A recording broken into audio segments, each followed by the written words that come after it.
Hello, dears, and welcome to Core of Earth, where curiosity gets cozy and science takes the scenic route to slumber. Tonight's quiet journey takes us to a place that feels as eternal as the stars above it. A place so old that even time seems to hesitate before entering. The Great Pyramid of Giza. It rises from the desert like a frozen wave of stone, serene and immovable, while the wind moves endlessly around it.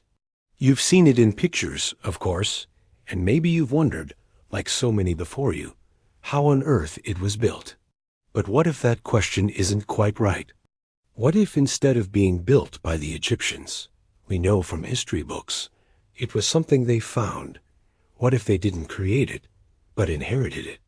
A gift or perhaps a mystery from a civilization that came before. It's a strange thought, isn't it?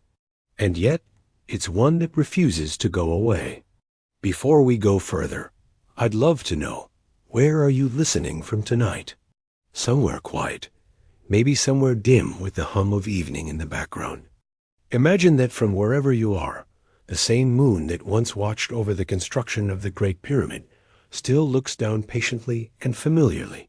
If you find these late-night musings soothing, if you enjoy wandering through mysteries in the soft light of reason, I'd be grateful if you'd like the video and perhaps subscribe. It helps this little corner of calm find others who enjoy drifting between history and sleep, where science and imagination meet halfway. So let's take a slow breath. Let the noise of the day fade and begin this story, not with blueprints or chisels, but with a question that has lingered for centuries. What if the Egyptians were not the builders, but the heirs? The Great Pyramid, officially called the Pyramid of Khufu, stands on the Giza Plateau near modern Cairo. It's the last surviving wonder of the ancient world, older than most written languages, and so vast that even standing at its base, it feels less like architecture and more like landscape.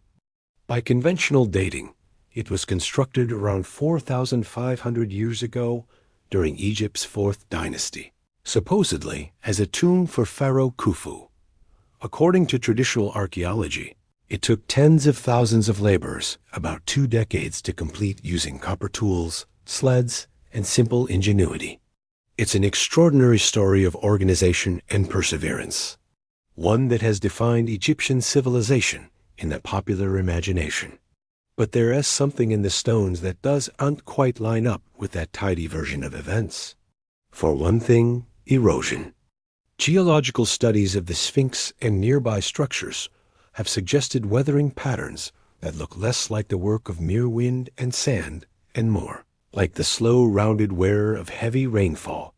But rainfall of that magnitude hasn't touched Giza for thousands of years, long before Khufu ever ruled. Some geologists have argued that the Sphinx could be far older than its accepted date. And though the pyramid itself shows less direct water erosion, it stands on the same plateau in the same shifting sands, under the same long-forgotten skies. If the Sphinx could predate the dynasties, could the pyramid too have roots deeper than we imagine? There's a quiet allure to that possibility. Because if the Egyptians didn't build the Great Pyramid, then who did and why? The notion feels like something between archaeology and dream. The very idea that our history might have amnesia about its own beginnings stirs something ancient in us. It's comforting to think of history as a straight line, one invention leading neatly to the next. Each civilization is learning from the last. But what if it isn't a line at all? What if it is a circle or a spiral rising and falling through ages we've only half remembered? The stones themselves don't answer easily. Each block of the Great Pyramid weighs on average over 2 tons. Some weigh as much as 15. There are more than 2 million of them fitted together with a precision that even modern engineers find unnerving. The joints between blocks are so tight you can't slip a credit card through them. And though the alignment of the pyramid sides to true north is astonishingly accurate, achieved without compasses or satellites, it's not the only anomaly.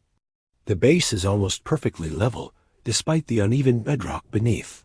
The internal passageways and chambers are aligned with mathematical precision, as though designed by someone who understood not only engineering, but geometry, astronomy, and perhaps even acoustics on a profound level. To imagine all of this achieved with copper chisels and wooden sleds stretches the imagination. And it's not that the ancient Egyptians weren't capable of brilliance. They were, but that the scale of this particular brilliance seems to belong to an age of knowledge we can't quite trace. When you stand before the pyramid, you're looking at something that feels both human and inhuman, as though built by people like us, but with a patience and mastery that feel almost alien in their discipline. For centuries, explorers, scholars, and mystics have been drawn to this enigma. Napoleon stood before it and wept. Herodotus wrote about it with awe and confusion. Even now, scientists scan its depths with cosmic rays, searching for hidden chambers, while spiritual seekers speak of resonances, energies, and harmonics. Somewhere between the measurable and the mysterious, the pyramid sits silently, giving nothing away. If the Egyptians inherited it, they did so gracefully. The hieroglyphs and inscriptions we associate with Egypt's monuments are conspicuously absent from the Great Pyramid's interior. Unlike later tombs, it contains no elaborate carvings or decoration, no grand proclamations of afterlife journeys, no murals celebrating the pharaoh's divine right. It's bare, almost clinical in its simplicity, avoiding art where we'd expect a celebration of ego. That quiet emptiness has always felt strange to archaeologists. Tombs were meant to be spoken spaces echoing with prayers, offerings, stories for eternity. The Great Pyramid, by contrast, feels like a riddle whispered to itself. Some have suggested that the Egyptians found it already ancient, repurposed it for Khufu's name, and left their own marks elsewhere. If that's true, the pyramid might not only predate Egyptian civilization. It might have been part of a world that vanished, leaving only stone behind. Civilizations have risen and fallen countless times across the earth. But we rarely imagine that one could vanish so completely that only a single monument remains. Yet the possibility is hauntingly real. If a culture had flourished before the great flood myths that appear in nearly every ancient tradition, it might have been lost not through conquest or decay, but through cataclysm. The Sahara, after all, wasn't always desert. Thousands of years ago, it was lush, green, alive with lakes and rivers. And evidence of prehistoric settlements, fish fossils, and ancient rainfall patterns show that what is now barren sand was once fertile. Perhaps people thrived there long before recorded history. Perhaps they built, measured, and mapped the stars. And perhaps when the world changed, when the rain stopped and the sands advanced, they left behind what they could not carry. The pyramid may be less a monument and more a message, a structure too immense to be forgotten. When archaeologists study Egypt's early dynastic period, they find a sudden leap in sophistication. The shift from primitive settlements to monumental stone architecture happens so abruptly, it seems almost imported. How does a society go from simple mud brick structures to cutting, transporting, and fitting multi-ton limestone blocks with micrometer precision in just a few generations? Usually knowledge leaves a trail. Smaller experiments, gradual refinements, visible steps between the impossible and the achieved. In Egypt, those steps seem to appear fully formed, as though the blueprint came from somewhere else. It's tempting to think of inheritance here, not in the literal sense of property, but in the deeper sense of legacy. Imagine an ancient people arriving at the plateau, already sacred in their myths. They find a structure massive, inert, or inspiring. To them, it isn't alien, it's divine. They name it, revere it, and weave it into their new world. The pyramid becomes theirs, not by creation, but by recognition. At that moment, history resets itself. The builders are forgotten. The inheritors become remembered, and the story begins again under new sunlight. Even the alignment of the pyramid seems to echo a memory older than Egypt. Its orientation to the cardinal directions and possible connection to the constellation. Orion has inspired countless theories. Some argue that the layout of the three pyramids at Giza mirrors the stars of Orion's belt, suggesting a celestial purpose far beyond our use. If that alignment was deliberate, it might indicate a level of astronomical knowledge predating what we attribute to ancient Egypt. Star alignments drift over millennia due to precession, the slow wobble of Earth's axis. So if the alignment was ever perfect, it could date the structure to a time thousands of years before Khufu's reign. Yet orthodox Egyptology resists such revisions, partly because rewriting timelines means anchoring everything else that depends on them. Still, the data persists and the questions remain. The Great Pyramid is not an outlier. It's a paradox. Every time it's studied, it seems both more understandable and more mysterious. It fits in history, but only just. It feels both modern and prehistoric, a bridge between worlds that shouldn't have met. Standing there, you might imagine a worker lifting his gaze from the stone, watching the sun set over the Nile. Was he carving history or merely preserving it? Maybe he didn't know. Maybe none of them did. To build something you don't fully understand isn't uncommon. We do it all the time. We inherit technologies, languages, and ideas. We add to them, reshape them, and eventually call them ours. It could be that the ancient Egyptians did the same, not with words or mathematics, but with stone. They took what they found and built around it a civilization that would endure for millennia. Even if they inherited the pyramid, they gave it a new story, one that turned stone into myth and myth into identity. And in that sense, the Egyptians did build it. If not from scratch, then in spirit. They built its meaning. They turned an inexplicable artifact into the cornerstone of their culture, something that defined their relationship with eternity. Maybe that's the truest kind of inheritance, the ability to find meaning in what was left behind. As night settles over the desert, the temperature drops sharply. The air cools, the sand sighs, and the stars appear. The same constellations that watched the pyramid's first sunrise. Somewhere out there in the dark, the Nile glints faintly, winding through the landscape like a thread of silver. Everything seems still, but nothing is truly still. The desert moves grain by grain. Time moves thought by thought, and the pyramid remains, balancing between past and present. You might close your eyes and imagine what the first Egyptians saw when they arrived here long before cities and empires. A shape too precise to be natural, too silent to be alive, too enduring to ignore. Maybe they approached it cautiously, unsure whether it was sacred or dangerous. Maybe they listened for voices in the stone. Maybe they decided it was the work of gods, because anything that survives so long without explanation must be divine. And maybe in naming it, in claiming it, they began the story that would carry Egypt through thousands of years of history. Whether it was built by them or found by them, the Great Pyramid became part of who they were, a symbol of continuity in a world that constantly changed. It became a calendar, a compass, a metaphor, a mystery, all at once. And perhaps that's what matters most. Not who built it, but how it continues to build meaning even now. We stand before it millennia later and still ask the same questions, still wonder at the same stones, still feel the same mixture of awe and confusion. That's the real inheritance, the unbroken chain of curiosity.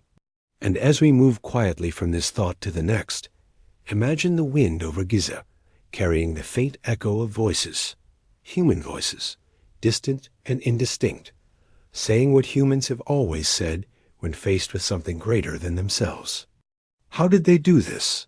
Why did they do this? Who came before us?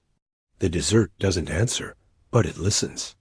And in that silence, our next thought begins to form about the mystery still buried beneath the sand, waiting for history to remember them. If you stand on the Giza Plateau in the quiet of early morning before the crowds arrive and the heat begins to rise, you can almost hear it, a faint hum, not of sound exactly, but of presence. The desert seems to breathe. Wind moves through the sand in a long sighs, soft as memory. And beneath that surface lies something older than all our stories. Beneath your feet, there are layers of sediment, limestone, and silence built up over countless ages. And somewhere under that silence, the earth keeps its secrets. The Great Pyramid stands near the edge of it all, a sentinel gazing toward the horizon. But around it, the ground holds its own quiet record of time. When people first began to excavate here in the modern era, they expected treasures, chambers, perhaps even writings that would explain how such a thing came to be. What they found instead was emptiness. Beneath the sand, scattered tools, bones, pottery shards, yes, but not enough to tell a clear story. The pyramid itself sat like a thought carved in stone, unaccompanied by the chatter of everyday life that usually surrounds construction on such a scale. There were workers' villages nearby. True, but even those seemed curiously simple compared to the monument they supposedly supported. Mud brick homes, storage pits, red ovens, signs of a practical workforce, but not of the kind of technological surge that the structure itself implies. It was as if the pyramid had appeared first, and the rest of civilization had arranged itself around it later, like planets orbiting a silent sun. The desert has always hidden and revealed things in its own time. What's lost isn't truly gone here, only buried. Sand covers, protects, forgets for a while, then shifts and gives something back. A piece of pottery, a tomb, a statue with its face worn smooth. Archaeologists know this rhythm well, yet even they admit that Giza feels different. There's a sense of waiting here, as though the plateau itself knows more than it's letting on. Under the dunes, there are layers of construction, ancient walls, causeways, tunnels that don't all belong to the same period. They overlap like palimpsests, one civilization reusing the bones of another. Each new discovery pushes the timeline a little further back, a little deeper, like peeling away the pages of an endless book written in stone dust. One of the most intriguing whispers from beneath the desert sand came not from pottery or scrolls, but from the ground itself. Geological surveys have found anomalies beneath the Sphinx and parts of the Giza Plateau. Chambers, cavities, shapes that don't match natural formations. Some of these spaces have been partially explored. Others remain sealed, waiting for technologies delicate enough to study them without harm. Among researchers, there's debate about what these voids might be. Storage rooms, natural fishes, or perhaps the remnants of an older structure, one that predates what we recognize as ancient Egypt. The instruments don't answer directly. They only hint. But those hints align eerily well with what certain old legends have been saying all along. Long before modern archaeology, there were stories among Egyptians themselves that the pyramids were older than memory. Medieval Arab historians, like al-Maqsi and Ibn Wasiya, recorded accounts from local traditions that the pyramids had been built not by the pharaohs but by a mysterious people before the Great Flood. A civilization of knowledge and power wiped away when the world changed. They claimed the pyramids were repositories of that ancient wisdom, libraries of stone built to preserve the science of the stars and the earth before catastrophe struck. To most modern scholars, these are myths, poetic fabrications, passed down through oral tradition. Yet myths often carry a trace of truth, a fossil of something once real, shaped by centuries of retelling. Even the oldest Egyptian texts, like the pyramid texts of Saqqara, speak of times before kings, before names, when the gods themselves walked the earth. The line between deity and ancestor blurs in those verses. They describe the builders of the first monuments not as mortals, but as beings closer to the divine, architects of harmony between heaven and earth. The stories never say who they were, only that the later Egyptians remembered them with reverence and fear. It's tempting to interpret those words as symbolic. But what if they weren't? What if those gods were simply the distant memory of people who came long before? humans whose technology and understanding seemed godlike to those who followed. When scientists study the bedrock beneath the Giza Plateau, they find signs of ancient quarrying that don't always match the known timeline of Egyptian construction. There are cuts in the limestone that don't align with the quarrying methods of the 4th dynasty. Grooves whose tool marks are inconsistent with copper implements. Some are smooth in ways that suggest techniques beyond simple chiseling and pounding. To the untrained eye, such details might seem trivial, but to geologists, they raise quiet questions about continuity. If the Egyptians learned to build by quarrying the same stone their predecessors had already cut, they may have inherited not only the land, but the infrastructure of a civilization forgotten to time. And then there's the erosion. We touched on it before, but the weathering of the Sphinx enclosure tells a deeper story here.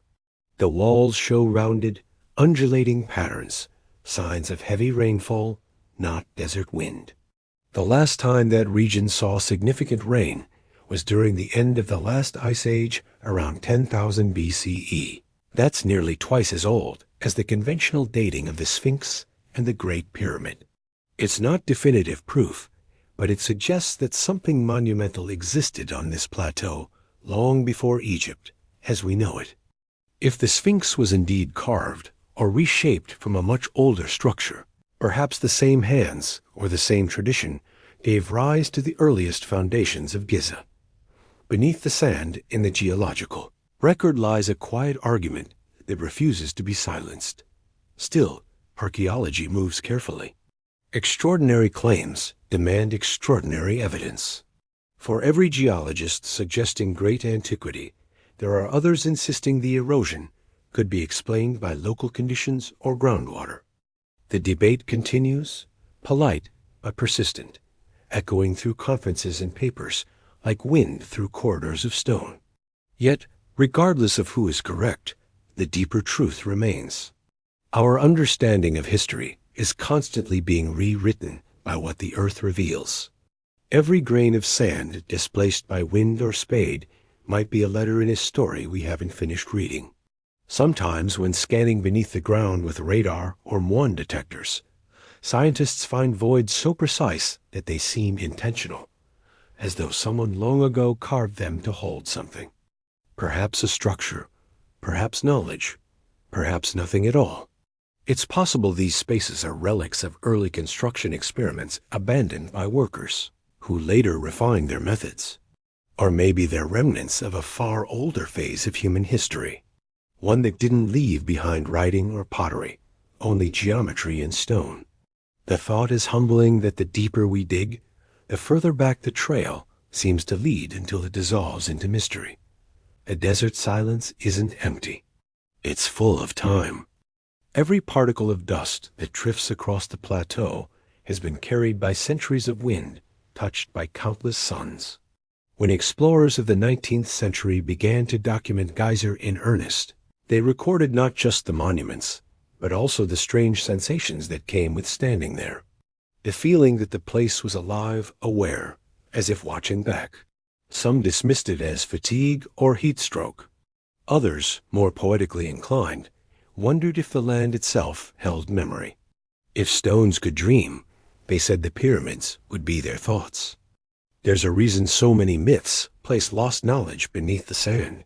In nearly every culture that speaks of ancient cataclysms, there's a notion of buried wisdom.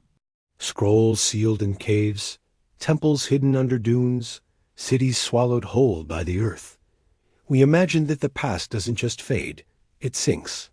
And in Egypt, where the desert acts as both destroyer and preserver, that idea feels tangible. Archaeologists working near Giza have uncovered layers of older settlements beneath newer ones, each representing a different chapter of civilization. Who's to say how many more layers might lie below? Unreachable for now, waiting quietly? Some researchers have speculated that the Giza Plateau was chosen not merely for its elevation or proximity to the Nile, but because of what was already here. If the land itself was sacred, perhaps containing earlier monuments or markers, the Egyptians may have built upon it intentionally. aligning their own creations with structures they believe to be divine. This would explain why Giza's layout follows a celestial pattern that seems to predate recorded Egyptian astronomy. The pyramids, rather than being independent inventions, could be continuations of an older plan, a cosmic architecture inherited through myth. Legends from neighboring regions echo similar themes. In Sumerian tablets, there are references to ancient builders called the Anunnaki, who are said to have raised cities and monuments before the flood. In later Greek traditions, Herodotus described Egyptian priests, telling him that their civilization stretched back tens of thousands of years, far beyond the dates historians would later assign. The priests themselves might not have known what that meant literally, but perhaps they were repeating a cultural memory, one preserved in temple stories long after the evidence had been buried. Oral traditions are elastic. They can stretch across millennia, preserving impressions even when details vanish. Of course, the challenge is that myths blur truth and imagination until they're inseparable. A legend might begin as fact and end as allegory. But if even a fragment of those stories points to real events, catastrophes, migrations, or rediscoveries, then the ground beneath the Great Pyramid might hold traces of civilizations that survived in memory, but not in material form. The desert, indifferent as it seems, has been the stage for such vanishings countless times. Whole towns have been swallowed by shifting dunes in less than a century. Given thousands of years, what might it erase? And what might it accidentally preserve, perfectly sealed under sand and heat? When night falls on Giza, the air cools again, and the desert stillness deepens. Beneath that silence, microisms ripple faintly, tiny vibrations of the Earth's crust, carrying echoes from kilometers below. In those vibrations lies an entire archive of the planet's past, layers upon layers of soundless data. Geologists can read it like music. Ancient rivers that once flowed here, shifts in groundwater, the grinding movement of tectonic plates. The ground is not dead, it remembers. Just in a language we've only begun to understand. And perhaps among those layers, the remnants of some forgotten chapter still linger, encoded in stone and soil. Sometimes I think about what it must have felt like for the first modern explorers who brushed the sand away from a block of limestone that hadn't seen sunlight in thousands of years.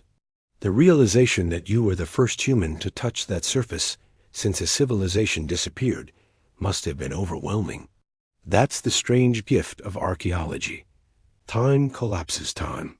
A small object, a tool, a footprint can make thousands of years vanish in an instant. You feel the past breathe again, just faintly through dust and air. The desert gives you that moment, and closes itself once more, patient as ever. If the Egyptians did inherit the Great Pyramid, they inherited not just a monument, but the mystery that came with it. They might have stood where we stand now, wondering who came before them, listening to the same wind, asking the same questions. Maybe they looked at the older weathering on the stones, puzzled by its cause.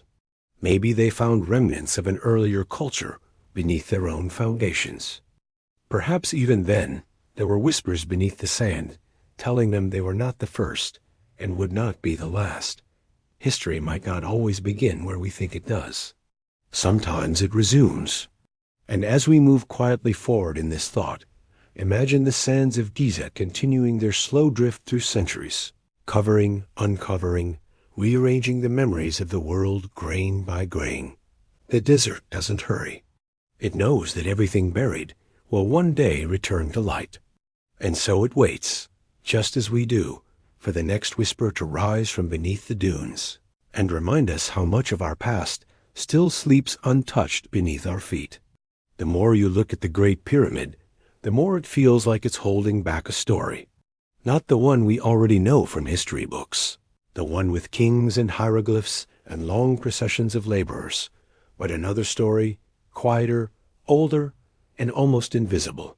The surface we see is familiar, but beneath that surface, in the lines of the stone and the way the light touches its edges, there is a sense of memory.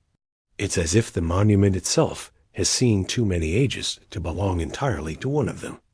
The sand may have hidden its foundations, but something else hides its origins. If the Egyptians inherited it, then someone long before them must have built it. Whoever they were, their fingerprints have faded.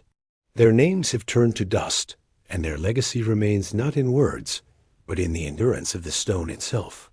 These are the forgotten builders, the ones whose story we can't read, but can still feel like the faint warmth of a vanished fire. Imagine the world as it might have been when they lived. The desert wasn't yet a desert. The Nile's course might have wandered across greener land, flowing through wide valleys where herds grazed and trees stretched toward a wetter sky. Rain fell more often then, carving gentle paths through the limestone that would one day cradle the pyramids. Perhaps there were forests not far from what is now Cairo, and the air smelled of earth and fresh water rather than dust and heat. This was a different Egypt, a prehistoric landscape, alive with sound and movement. People were there, scattered in small communities, hunting, gathering, learning to shape stone and fire. But among them, perhaps, were others. People who knew how to do more than survive. People who understood the stars and seasons, who could measure the turning of the earth, not by guesswork, but by calculation. They may not have had the trappings of civilization as we define it, but they had knowledge. And knowledge leaves traces that outlast language. When archaeologists talk about the prehistoric Nile Valley, they often mention how abruptly the great civilizations appear. Before the Old Kingdom, before the first pharaohs unified the land, there were centuries of simpler life. Farming, fishing, trading along the river, and then, almost without warning, monumental architecture emerges. It's not a gradual climb, it's a leap. Some see this as the natural outcome of societal growth, the point at which population and resources align with ambition. Others see something missing between the layers, a gap where an earlier foundation should be. That gap may not be an empty space in time, but a buried one erased by flood, erosion, or the slow forgetfulness of generations. Humanity has been building things for far longer than written records suggest. Göbekli in modern-day Turkey is more than 11,000 years old. Built before agriculture, before cities, before the wheel, its stone pillars are carved with images of animals and symbols that no one has yet deciphered. It was built by people who, according to every model of human development, shouldn't have been able to build something that complex. Yet there it stands, rewriting what we thought we knew. If such builders existed there, it isn't unreasonable to wonder if others existed elsewhere, perhaps along the Nile, leaving behind structures that would one day be mistaken for Egyptian. The forgotten builders may not have been a single people, but a thread running through humanity's early experiments with permanence. A thread that led from one monument to another, teaching by example rather than by inheritance. What is striking about the Great Pyramid is how little it resembles the early pyramids that supposedly came before it. The step pyramid of Djoser, often called the first pyramid, is a marvel in its own right, but its design is transitional. It's made of smaller blocks, stacked in visible layers, a clear evolution from mastebas, the rectangular tombs of earlier kings. Then suddenly with Khufu, perfection. No visible experimentation, no learning curve, just an abrupt mastery of scale and precision. The transition between Joseph's stepped monument and Khufu's geometric perfection happens within just a few generations. An implausibly short time for such a monumental leap in technique. If you compare it to how long it took humanity to progress from mud brick houses to cathedrals, the acceleration seems unnatural, unless, of course, they weren't starting from scratch. When you think of lost civilizations, it's easy to imagine myths, Atlantis, Lemura, Hyperoria, all those poetic inventions of the 19th century that tried to explain gaps in archaeology with grand stories of vanished worlds. But the idea of forgotten builders doesn't require such mythology. Civilizations don't have to sink beneath the ocean to disappear. They only have to lose continuity. A drought, a flood, a disease, or the slow migration of people away from their centers of knowledge can erase centuries of progress. The survivors remember fragments, not systems. The methods are lost, the meanings fade, and the descendants begin again, inheriting tools but not instructions. They rebuild with what they can recall, sometimes perfectly, sometimes not at all. If the Great Pyramid represents such a moment, then it may have been the reawakening of an older tradition, not its beginning. There are hints in Egyptian mythology that support this idea, though they're wrapped in metaphor. In their oldest cosmology, the gods themselves come from an age before the flood, before chaos returned to the world. They speak of a primeval mound rising from the waters, the first dry land upon which the gods began creation. The pyramid in shape and symbolism mirrors that mound perfectly. It's the Earth's first hill frozen in stone, a recreation of the beginning of time.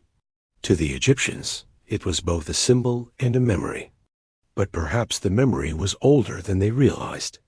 Perhaps the forgotten builders were not gods, but ancestors, and what later became religion was once recollection. Many of the world's oldest structures are built with an obsession for orientation, to the stars, to solstices, to equinoxes. The Great Pyramid follows this pattern precisely. Its sides align almost perfectly with the cardinal directions, deviating by only a fraction of a degree, an accuracy difficult to achieve even with modern instruments. Its internal shafts point toward specific stars as they appeared thousands of years ago, not as they would have in Khufu's time. This has led some researchers to suggest that the knowledge used to design it was inherited, drawn from an older epoch when those stars occupied different positions. If so, the forgotten builders may have encoded not just architecture, but astronomy, a kind of message left for those who would later rediscover it. What we can say for certain is that whoever designed the pyramid understood mathematics in a way that feels timeless. The ratio of its base to its height approximates the mathematical constant pi. Its proportions also reflect the golden ratio, a harmony found throughout nature and art, whether by design or coincidence. The structure embodies principles that wouldn't be formally defined for millennia. Some see that as proof of advanced knowledge. Others see it as evidence that mathematical beauty is universal, that any culture striving for perfection would inevitably find the same patterns. Either way, the builders, known or forgotten, were not guessing. They were measuring something both external and internal, seeking a kind of order that mirrored the cosmos itself. The mystery of their tools persists. Copper chisels are soft, far too soft to cut granite efficiently. The inner chambers of the pyramid contain large granite blocks, some weighing over 50 tons, quarried from Aswan, nearly 900 kilometers away. Transporting and placing such blocks with precision, even today, would require equipment and planning of extraordinary complexity. No traces of cranes, pulleys, or machines have been found. Yet the stones are there, each one fitted so precisely that it almost feels grown rather than constructed. Some experiments have shown that ramps could have been used, but the logistics of maintaining such ramps over the pyramid's immense height make the theory cumbersome. Others suggest internal spirals, counterweights, or lost mechanical ingenuity. None of it feels conclusive. Perhaps that's the most haunting thing about the forgotten builders. Their work remains, but their methods vanished completely, as if erased deliberately or simply lost in the attrition of centuries. In the absence of records, we rely on inference, and inference is a fragile bridge across millennia. Still, even the most skeptical archaeologists admit that Egypt's early sophistication arrived startlingly early.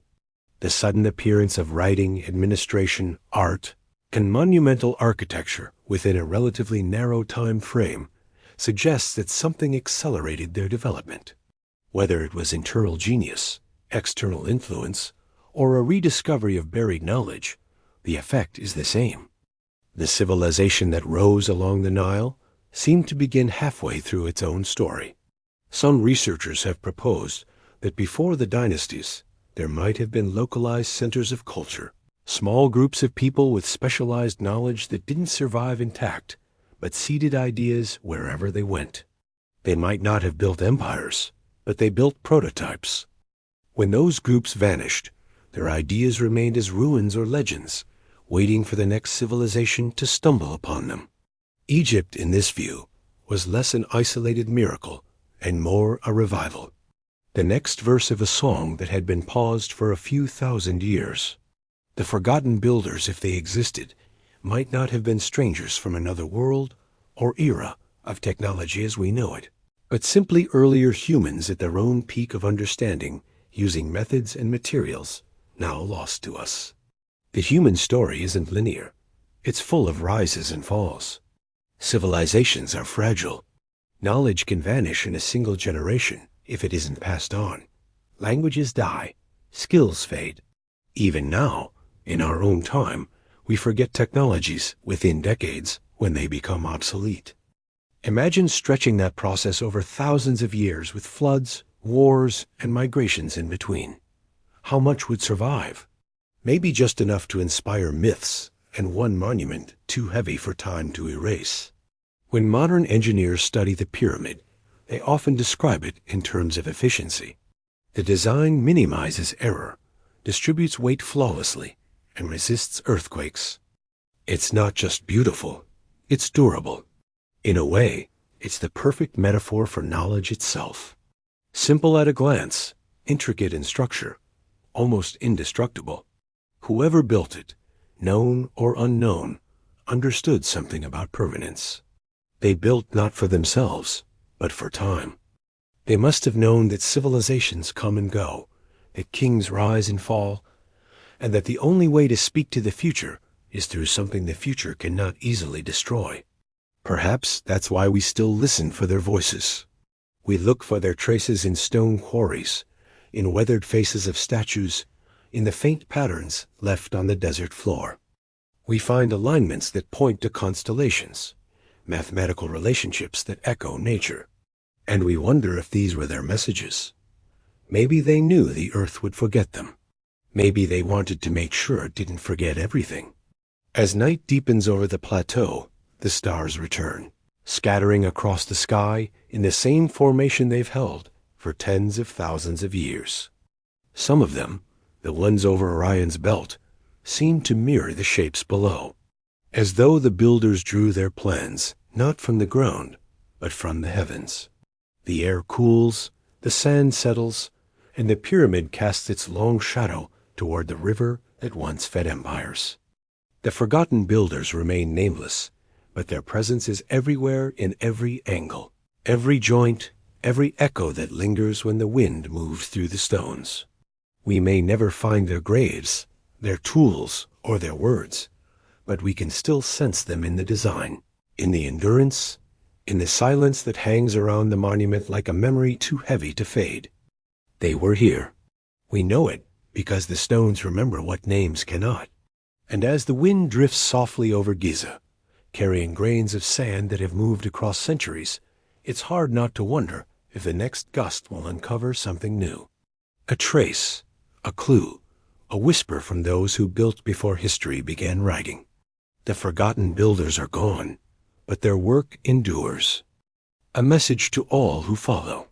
That time erases much, but not everything.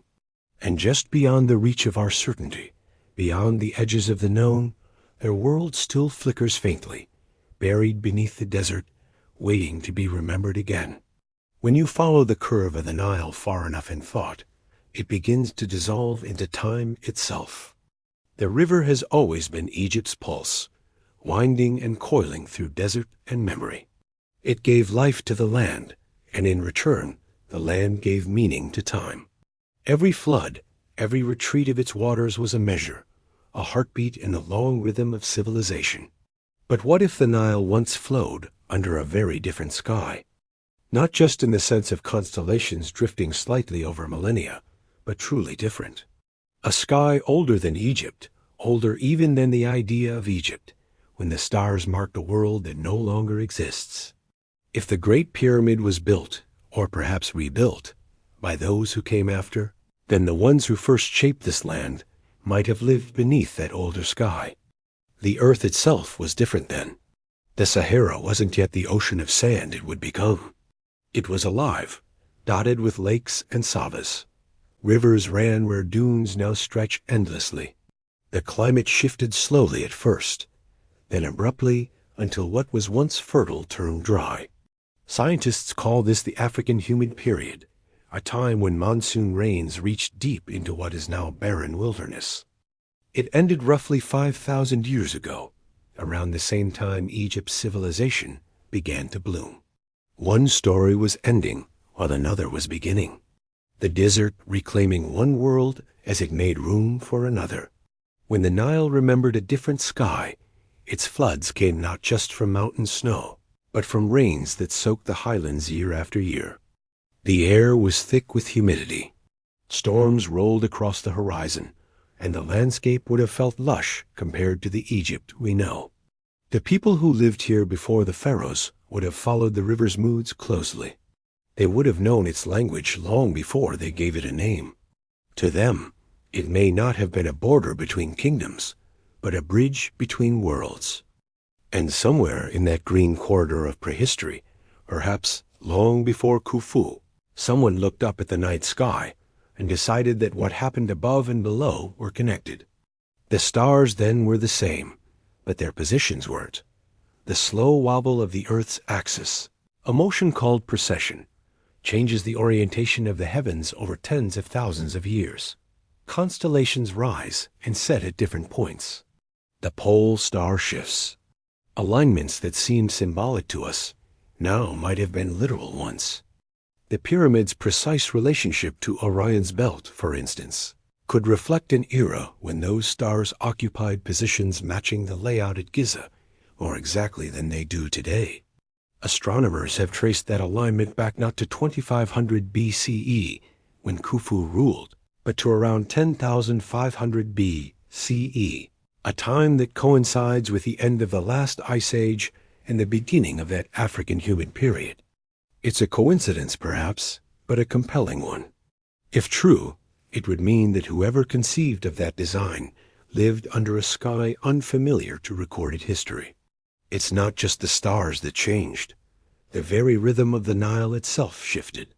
Core samples taken from the riverbed show alternating layers of silt and clay, marking the cycle of floods through thousands of years. In some of those layers, there are interruptions, periods of lower flow, times when the river thinned, when drought must have driven people to migrate. Each migration could have scattered knowledge across regions, dispersing what might once have been concentrated. Perhaps the wisdom of the early builders wasn't lost all at once, but diluted, passed on in fragments, like a language gradually forgotten. The Nile, carrying their memories downstream, would have borne silent witness to it all. When we talk about ancient Egypt, we often imagine an eternal landscape. But the truth is that Egypt has shifted as much as its history. The floodplain has moved. The delta has grown. Whole branches of the Nile have dried up. Some archaeologists believe that in the distant past, the river's course may have flowed closer to the Giza Plateau than it does today, making it easier to transport the heavy stones used in construction. But if that course was older, much older, it might also explain why the plateau was chosen in the first place. The forgotten builders, whoever they were, could have selected it not for convenience, but for alignment, perhaps matching the river to celestial patterns. If the Nile once mirrored the Milky Way, as some suggest, then the pyramids could have represented a terrestrial reflection of the heavens above, a map of the stars drawn in stone and water. The Egyptians themselves held this belief deeply. They saw the sky not as separate from the earth, but as its twin.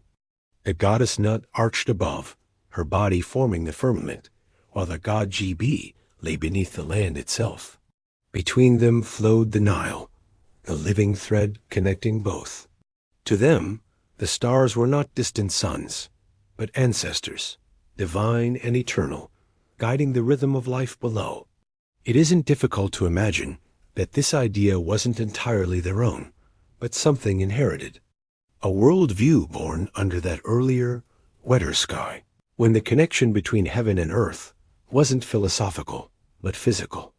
Perhaps the first to trace those stars did so with mud on their fingers and river water at their feet, marking patterns on the ground that would one day become the foundations of pyramids. Over time, the climate changed. The rain stopped, the lakes evaporated, and the green world shrank into pockets along the Nile. The people who once lived farther west began to move eastward, drawn to the last reliable water source. With them came memories, rituals, stories, perhaps even knowledge of the stars. They might have carried fragments of an older science, the kind that doesn't need books to survive, only repetition. They could have taught the early Egyptians how to measure the sky, how to track the solstice, how to read the rhythm of the flood. Bit by bit, the new civilization that rose along the Nile became a mosaic of older ones. Each layer built on the one before, just as the river built its own banks from centuries of silt. If you were standing there during that transition, you wouldn't have noticed it happening. The changes were slow, almost imperceptible. Each generation would have known only its own landscape, its own sky. But in the geological record, it's all written clearly. The slow desiccation of the Sahara, the retreat of vegetation, the rise of dust storms that still sweep across North Africa today. The Nile itself became both the refuge and the archive of that transformation, carrying the last sediments of lost lakes and rivers out to sea. And on its eastern bank, humans adapted, building something enduring in the face of all that loss. The Great Pyramid, if it is indeed older in essence than our history allows, might have been their monument to permanence, a statement against the impermanence they saw everywhere around them. The idea that the pyramids were aligned with Orion isn't just symbolic, it's geometric. The distance and angles between the three main pyramids at Giza correspond closely to the relative positions of the three stars in Orion's belt. The smallest of the pyramids is slightly offset, just as the smallest star, Mitaka, is. This pattern repeats with uncanny precision. To those who study arcastronomy, this suggests deliberate intent, not coincidence. And if the alignment truly reflects the sky as it appeared around 10,500 BCE, then the builders must have possessed knowledge of precession, something modern science didn't rediscover until the ancient Greeks thousands of years later. How did they know? Were they observing the heavens for millennia, keeping records in some form we no longer have? Or were they following instructions left by those who came before, honoring a design whose meaning even they only partly understood? It's a humbling thought that knowledge might outlive understanding. You can imagine an ancient architect standing on the plateau, following measurements inherited from an earlier generation, aligning his work to stars that no longer matched exactly, but trusting the pattern anyway. He might not have known why those specific angles mattered, only that they did. In that sense, even the Egyptians themselves could have been remembering through building, preserving a dialogue with the sky that began before their time. The Nile would have reflected that same sky, shimmering with stars on its surface each night, turning the world above into a mirror of the world below. At certain times of year, when the flood waters rose, the reflections would have been perfect. The Milky Way stretched across the heavens, and its ghost lay across the river. To stand there at night, with the water glinting faintly, and the pyramids dark against the horizon, must have felt like standing at the intersection of two worlds. It's no wonder the Egyptians saw death not as an end, but as a journey between them. The pyramid might not have been a tomb at all in its earliest conception, but a kind of portal, a bridge between earth and stars. Later, when its origin was forgotten, that symbolism might have solidified into religion. The practical became sacred, the functional became divine, and memory became myth. Even in our own time, the river still carries hints of that connection. During certain alignments, the sun sets directly between the pyramids, flooding the landscape with gold. It's a reminder that the geometry of the place isn't arbitrary. It's alive. Every line and angle catches light with purpose. Every shadow tells time. A Nile flowing endlessly beside reflects not just the sun, but the continuity of observation itself. The builders, known or unknown, designed something that wouldn't just endure in space, but also in motion, forever tied to the cycles of the earth and sky. The more we study ancient Egypt, the more it seems that their greatest monuments were as much about remembering as they were about building. Their civilization was obsessed with continuity, with linking themselves to the past, with preserving names, stories, and rituals, so that nothing would truly die. Perhaps that instinct came from their ancestors, from those who lived through the loss of a world. To inherit a desert that was once paradise is to learn that time changes everything. To build something that resists the change is to defy forgetting. The Nile's earlier sky might have faded, but its reflection remained etched in stone. If the river could speak, it might tell us about the civilizations that rose and fell along its banks long before the pharaohs. It might describe people who watched the same constellations, mapped the same heavens, and left behind markers we've mistaken for beginnings rather than continuations. It might whisper of a time when the stars we see tonight shone from slightly different places, when the earth tilted just a little differently, when the balance between water and desert still hung in delicate tension. And it might remind us that the stones at Giza, however still they seem, were once part of a living landscape, a world of rain, vegetation, and stars, remembered only through the monuments left behind. Some nights, if you stand by the river long enough, you can almost imagine that earlier sky. The horizon feels broader, the stars brighter, the air thicker with life. The sound of water replaces the hum of cities. It's not time travel exactly, just a sense of connection to something vast and ongoing. A Nile has seen empires come and go, languages change, and gods replaced by new names. But the flow itself hasn't stopped. It continues to remember even when we forget. And so when we look at the Great Pyramid and its perfect orientation, we're not just seeing architecture, we're seeing the memory of the sky, the ancient knowledge of motion, light, and time carved into immovable stone. The builders, whether they were Egyptians or those who came before, didn't just measure the earth, they measured change itself.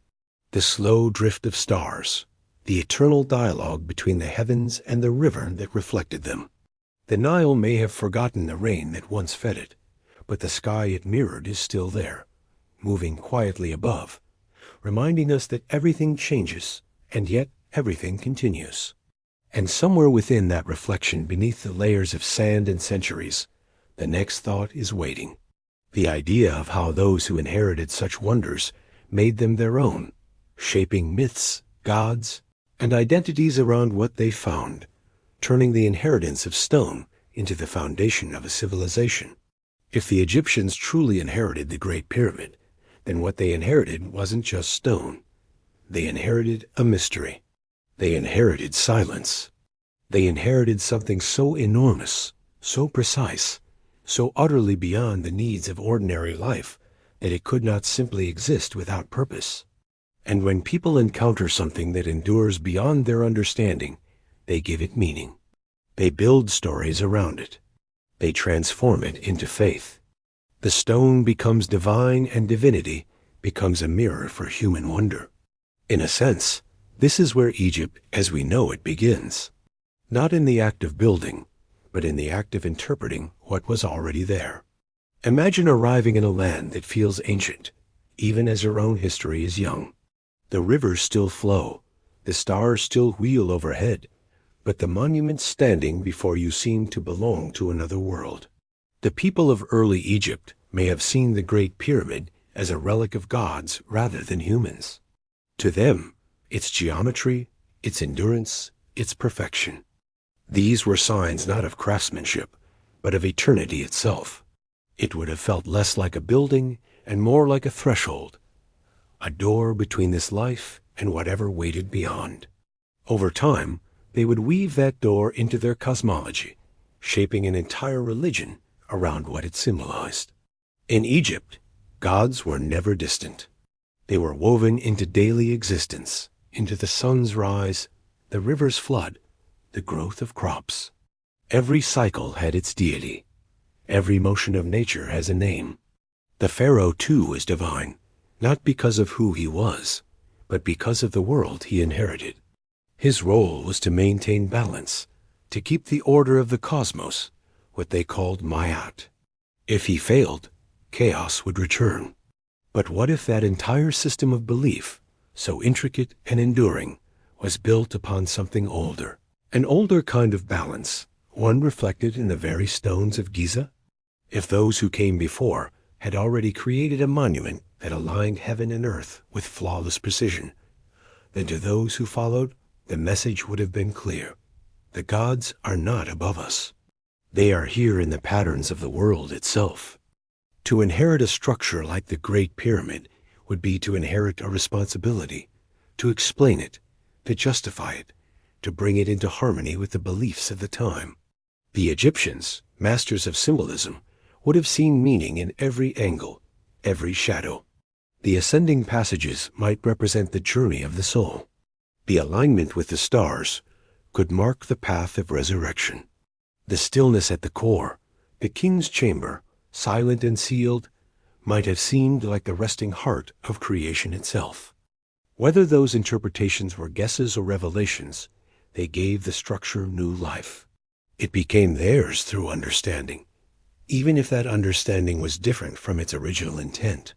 The act of inheritance often involves transformation. When a culture adopts something from the past, it rarely preserves it unchanged. It interprets, it reshapes, it layers new meaning on top old foundations. In the same way, the Egyptians may have inherited both the monuments and the myths that surrounded them, then refined them into the intricate theology that defined their civilization, their gods, their rituals, their architecture. All could have been echoes of earlier beliefs reframed for a new age. The builders of old may have left behind alignments and symbols that were later reimagined as the language of gods. Over centuries, what was once geometry became theology, and what was once engineering became devotion. There's something profoundly human in that transformation. When faced with something we don't fully understand, we often give it story. We personify it, honor it, make it sacred. The Egyptians did this better than anyone. Their temples were not just places of worship. They were microcosms of the universe. Every wall, every column, every color followed cosmic proportions. The same could be said of the Great Pyramid, though its simplicity hides its complexity. There are no carvings inside, no depictions of deities, no prayers etched into its surfaces. To later generations, that emptiness must have felt deliberate. It was too purposeful to be an oversight. The absence of art became the most powerful statement of all. It invited interpretation. It demanded reverence. So they filled that silence with gods. They imagined the pyramid as the resting place of Ra, the sun god whose daily death and rebirth mirrored the cycle of life itself. Others saw it as the stairway to the heavens, the path Osiris took after his death, guiding souls toward eternal life. Still others believed it embodied the Benben stone, the first mound to emerge from the primeval waters at the dawn of creation. Each interpretation layered meaning upon meaning until the structure became not just a monument, but a theology of stone. And yet within those interpretations lies an echo, a faint trace of something older, something remembered rather than invented. When archaeologists study Egyptian religion, they find evidence of deep continuity. The same symbols appear, again and again, from the earliest dynasties to the very end of the empire.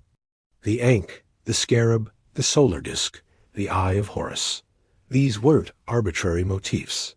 They were part of a worldview that linked life, death, and rebirth into a single unbroken cycle. The Nile's annual flood reinforced that belief, washing away the old and nourishing the new. The sky's rotation echoed it too. The stars disappear and reappear with perfect rhythm. It is as though the Egyptians saw the entire cosmos as a set of mirrors reflecting a single truth, that nothing truly ends. The Great Pyramids standing between river and sky may have been their greatest mirror of all. If that worldview was inherited from an older civilization, it means the Egyptians didn't invent eternity. They rediscovered it. They found it encoded in the stones themselves, in the proportions, in the alignment, in the quiet perfection of a structure that seemed to belong to no specific time. Perhaps they saw the pyramid as proof that the world had always been ordered, that the divine was not something to be sought, but something already built into existence. It would have been both reassuring and humbling. To inherit such perfection is to be reminded of one's place in the grand design. Even the concept of divine kingship might trace back to that inheritance. The pharaoh was seen as the living embodiment of Horus, the bridge between gods and men. But perhaps the idea of bridging itself, the concept of a human standing between heaven and earth, was inspired by monuments that already embody that connection physically. The pyramid's apex points directly toward the sky. Its base rests on the earth, and the entire structure balances between the two. It's both grounded and transcendent, both human and cosmic. In that sense, the pharaoh didn't just rule over Egypt. He represented the structure of reality itself. He was the pyramid in flesh. Inheriting something that predates understanding can change how a culture defines itself. It can turn practical knowledge into sacred tradition. The ancient Egyptians might not have known exactly how or why the Great Pyramid was first built, but they understood its power. They sensed that it mattered. And so, instead of dismantling it, they embraced it. They made it part of their story, an anchor for their mythology. In doing so, they kept the memory of the forgotten builders alive, even if they no longer knew their names. You can see traces of that process across Egyptian history. As centuries passed, new pharaohs built new pyramids, temples, and tombs, each one an attempt to replicate the perfection of the first. But perfection rarely repeats. The later pyramids are smaller, less precise, more prone to decay. Some collapse during construction. The skill that once seemed effortless became difficult, then impossible. And yet, the Egyptians never stopped trying. They didn't abandon the idea, they adapted it. The pyramid shape persisted, not as engineering, but as symbol.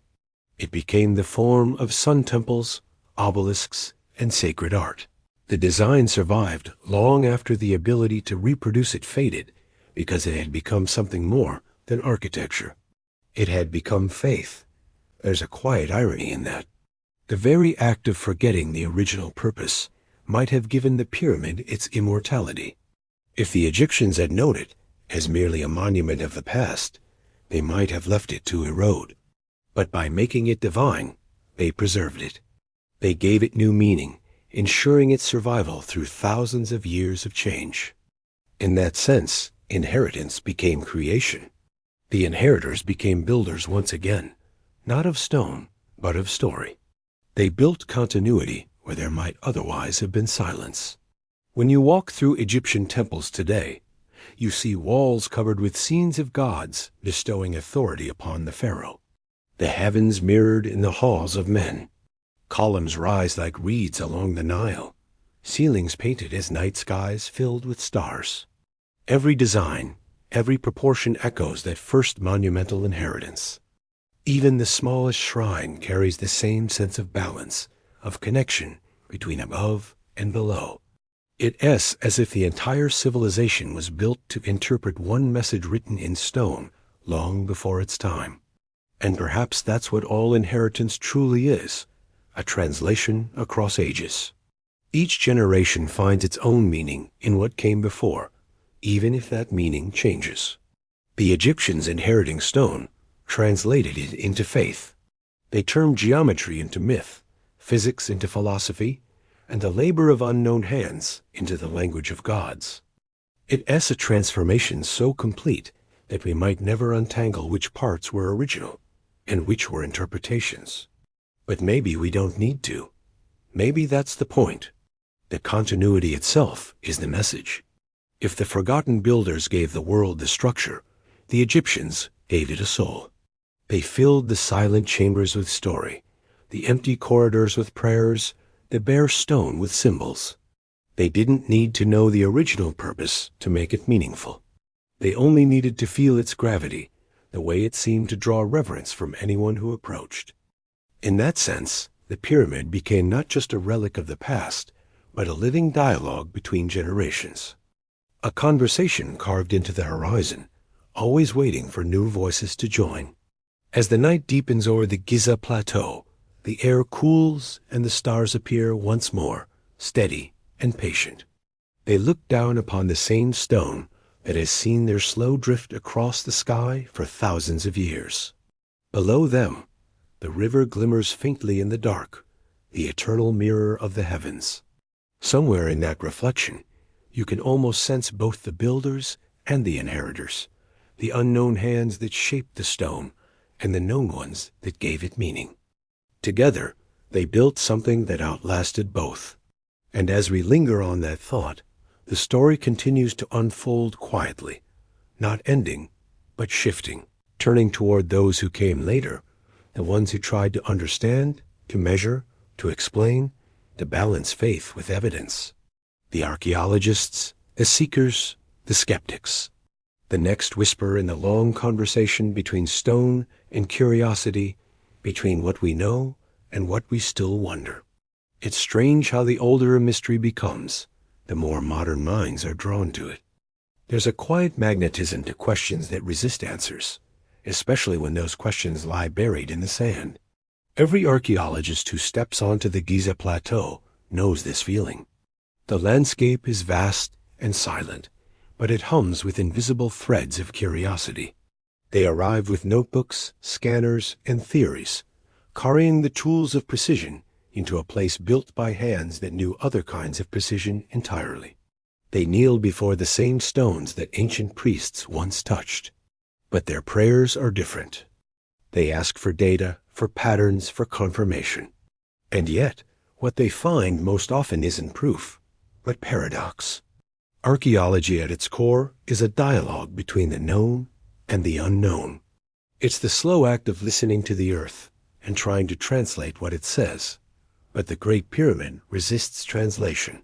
For every new measurement that explains one mystery, two more arise. The dimensions are exact, but also symbolic. The alignments are measurable, but mysterious in their purpose. The deeper scientists look, the more the structure behaves like a riddle. One that offers clarity and numbers, but obscurity and meaning. The archaeologist's dilemma begins here in the tension between precision and understanding. When early excavators first entered the Great Pyramid, they expected treasure. They imagined chambers filled with gold and inscriptions, hieroglyphs announcing the triumph of a king. Instead, they found emptiness. The main chambers were bare, echoing with silence. There was no body, no ornament, nothing but the careful arrangement of stone. For those used to the decorated tombs of later Egypt, the emptiness felt almost unsettling. It didn't fit the pattern. Some concluded that grave robbers must have taken everything. Others began to wonder if there had ever been anything to take. The structure didn't feel like a tomb.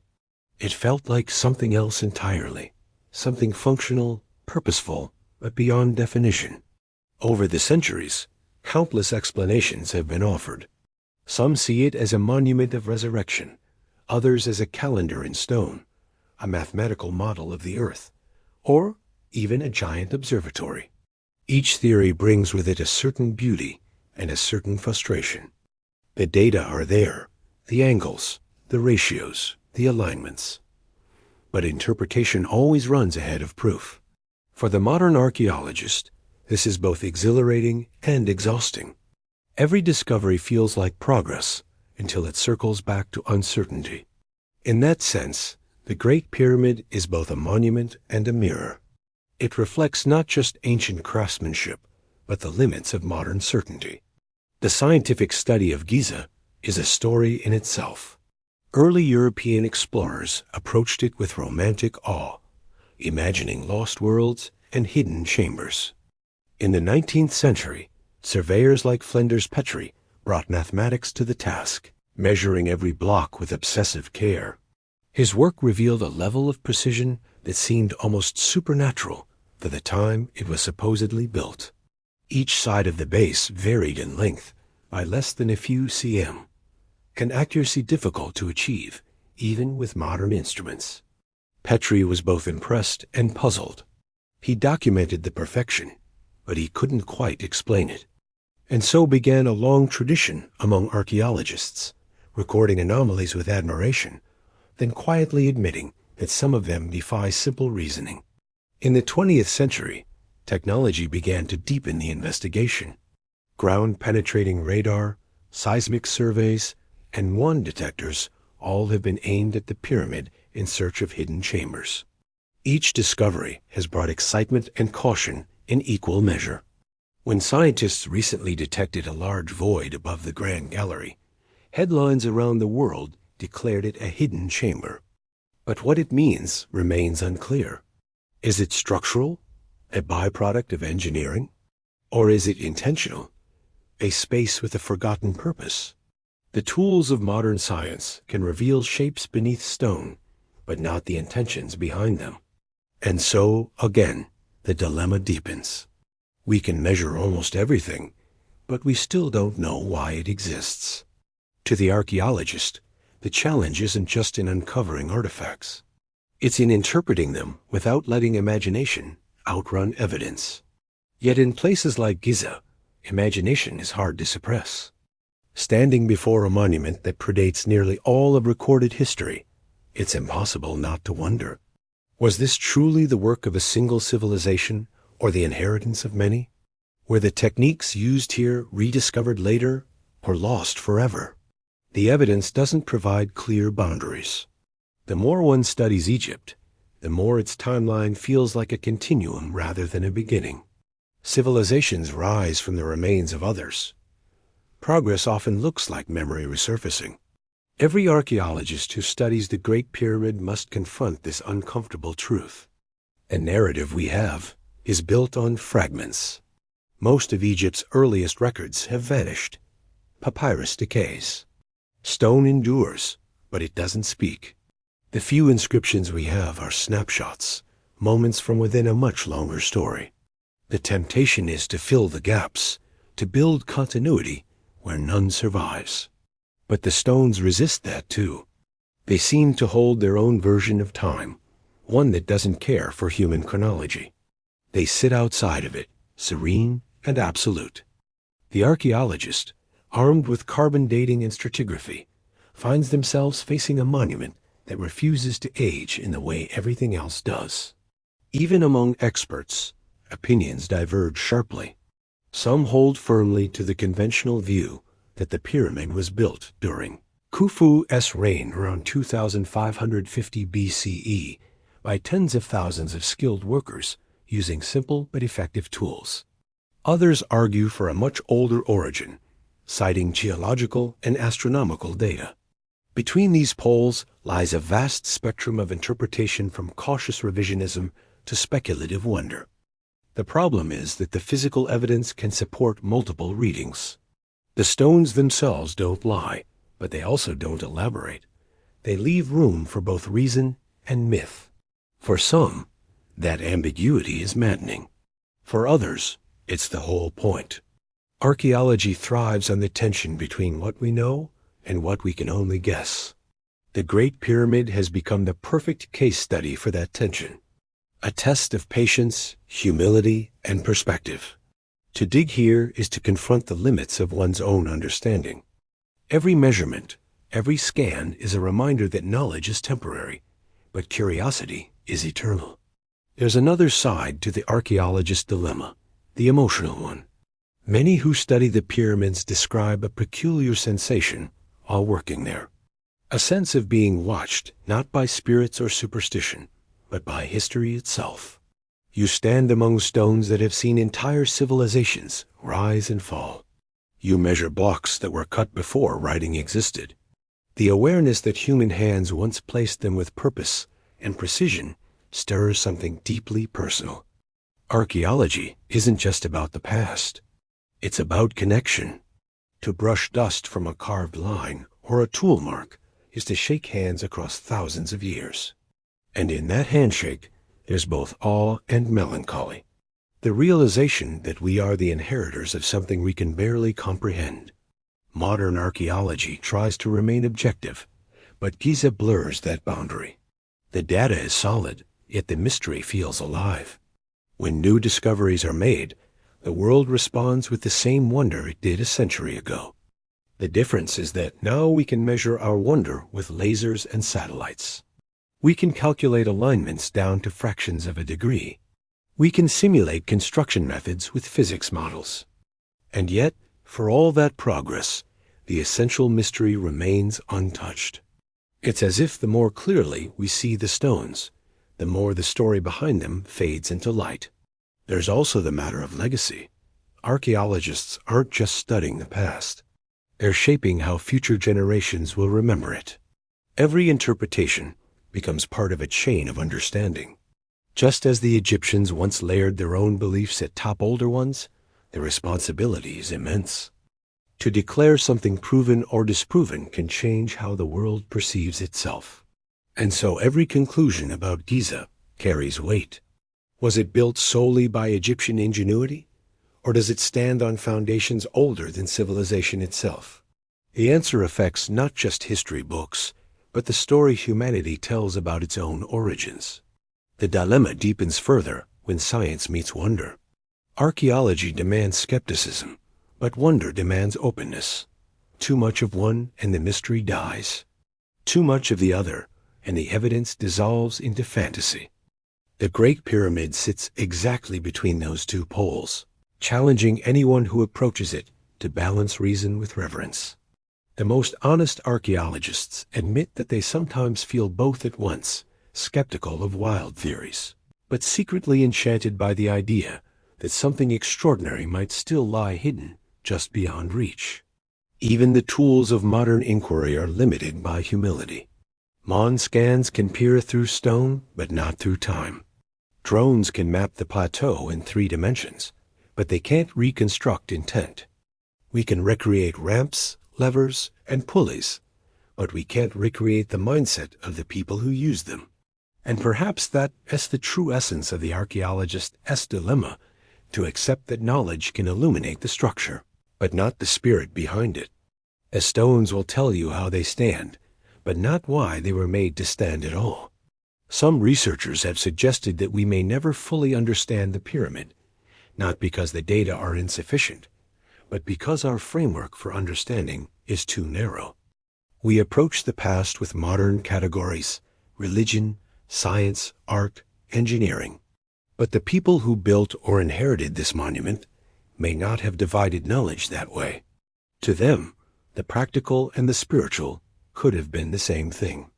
Building the pyramid might have been both a technological feat and an act of devotion. Modern minds trained to separate those concepts struggle to imagine that unity. The archaeologist caught between analysis and awe must navigate that gap carefully. And so the work continues. Year after year, new expeditions arrive. They scan, document, dig, and publish. The picture becomes clearer, yet the meaning grows no simpler. The Great Pyramid endures as a kind of dialogue partner, responding to every hypothesis with silence. It's a silence that isn't empty, but patient. The archaeologist learns to listen differently, not for answers, but for understanding. Each block, each grain of sand, each measurement is part of a conversation that began long before science existed and will continue long after it changes form again. At night, when the tools are packed away and the plateau falls quiet, the stars return. The same stars the ancient surveyors once used to align their work now look down upon the modern surveyors aligning theirs. Time folds gently in on itself. Somewhere out there in the cool desert air, a faint breeze moves across the stones, carrying with it the scent of dust and history. The archaeologists sit in small circles, comparing notes under the glow of their lamps, unaware that they're part of the same continuum they study. They too are builders of knowledge rather than monuments, of understanding rather than stone. The difference is only in the material. The impulse is the same. And as their lights dim, replaced by the glow of dawn, the pyramid remains unchanged. It doesn't reveal or conceal. It simply exists, serene as ever, letting each generation find its own reflection in its shadow. The archaeologists leave with data, questions, and a feeling that's hard to name. A quiet awareness that they've touched something larger than certainty. Something that will still be waiting for the next seeker, and the next, and the next. The work never truly ends, because the past doesn't end. It only shifts like sand in the wind, reshaping its surface while the foundation remains the same. The archaeologist's dilemma in the end may not be a problem to solve, but a reminder to approach mystery, not as an obstacle, but as part of what makes discovery meaningful. And as we move from this moment of study and silence into the next thought, the stones remain where they have always been, waiting, patient, holding more than any science or faith can quite describe. Their presence bridging the space between understanding and wonder. When you stand close enough to touch the Great Pyramid, what strikes you first is not its height or its age, but its texture. The stone feels cold, even under the sun, its surface uneven yet precise. Each block weathered in its own way, but the pattern was unmistakably deliberate. It's impossible to look at those stones without thinking of the hands that shaped them. Hands that once held tools, guided measurements, lifted weight beyond imagination. Every line, every angle is a signature of intent. But it's not just a record of work. It's a language. A language written in stonecraft, echoing across thousands of years, speaking of patience, precision, and something else we can sense, but barely name. Stone is a kind of memory. It forgets slowly. The marks left by tools linger far longer than the people who used them. When archaeologists study ancient quarries, they often find traces of those forgotten gestures. Cutting lines, wedge marks, hollows where chisels once bit into rock. At Giza, some of those marks make sense, others don't. They appear in places where they shouldn't, or in directions that defy the practical logic of construction. They hint at methods that might have been lost or misunderstood over generations. It's in these inconsistencies that the echoes of earlier craftsmanship begin to emerge. Faint but persistent. Imagine one of those quarrymen, long before the dynasties we know, standing at the edge of the limestone cliffs near the plateau. He's holding a tool made of something hard enough to leave clean lines in the rock. Copper, perhaps, or maybe something now forgotten. The sun is bright, the air dry, and he's carving according to a rhythm he didn't invent, but inherited. The strokes are practiced, each angle deliberate, guided by a system of measurement that's more than functional. It's a ritual. He doesn't separate labor from meaning, the physical from the sacred. For him, to shape stone is to participate in something eternal, to give form to a principle that already exists. The pyramid isn't just built, it's summoned into being, the way a song is drawn out of silence. That's what the echoes in stonecraft really are. They're not just evidence of technique. They're glimpses of an older mindset, one in which architecture was not a project, but an act of alignment. The stones at Giza are so precise that they almost seem to hum with geometry. Their faces meet at angles, so exact they capture sunlight and shadow with mathematical grace. Even the way they were stacked, interlocked, balanced, breathing under the weight of time, suggests a deep understanding of matter and motion. To study that craft is to realize that these builders, known or forgotten, were not improvising. They were following a pattern that must have been established long before. Modern engineers often marvel at how those builders achieved such perfection without iron tools, wheels or pulleys as we know them. They debate the logistics endlessly. Ramps, levers, counterweights, wet sand to reduce friction. Each theory explains part of the process, but none explains the whole. The more we understand about materials and physics, the more extraordinary the result seems. It's as if the builders knew something we've overlooked. Not secret technology, but a kind of intimacy with the physical world that modern construction rarely requires. They didn't just work with stone. They listened to it. They understood its grain, its weight, its sound when struck. They used nature itself as their collaborator. In that sense, the echoes in stonecraft are also echoes of relationship. The dialogue between human intention and natural resistance. The precision of the pyramid isn't just about measurement.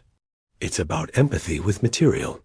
Every block, though massive, fits into a system that distributes stress flawlessly, keeping the structure stable through earthquakes and centuries of erosion. The builders knew how to make weight support itself, how to let the stone breathe. This isn't a mystery of alien technology or lost magic. It's the wisdom of mastery, the kind of understanding that can only come from generations of direct experience. But mastery alone doesn't explain everything.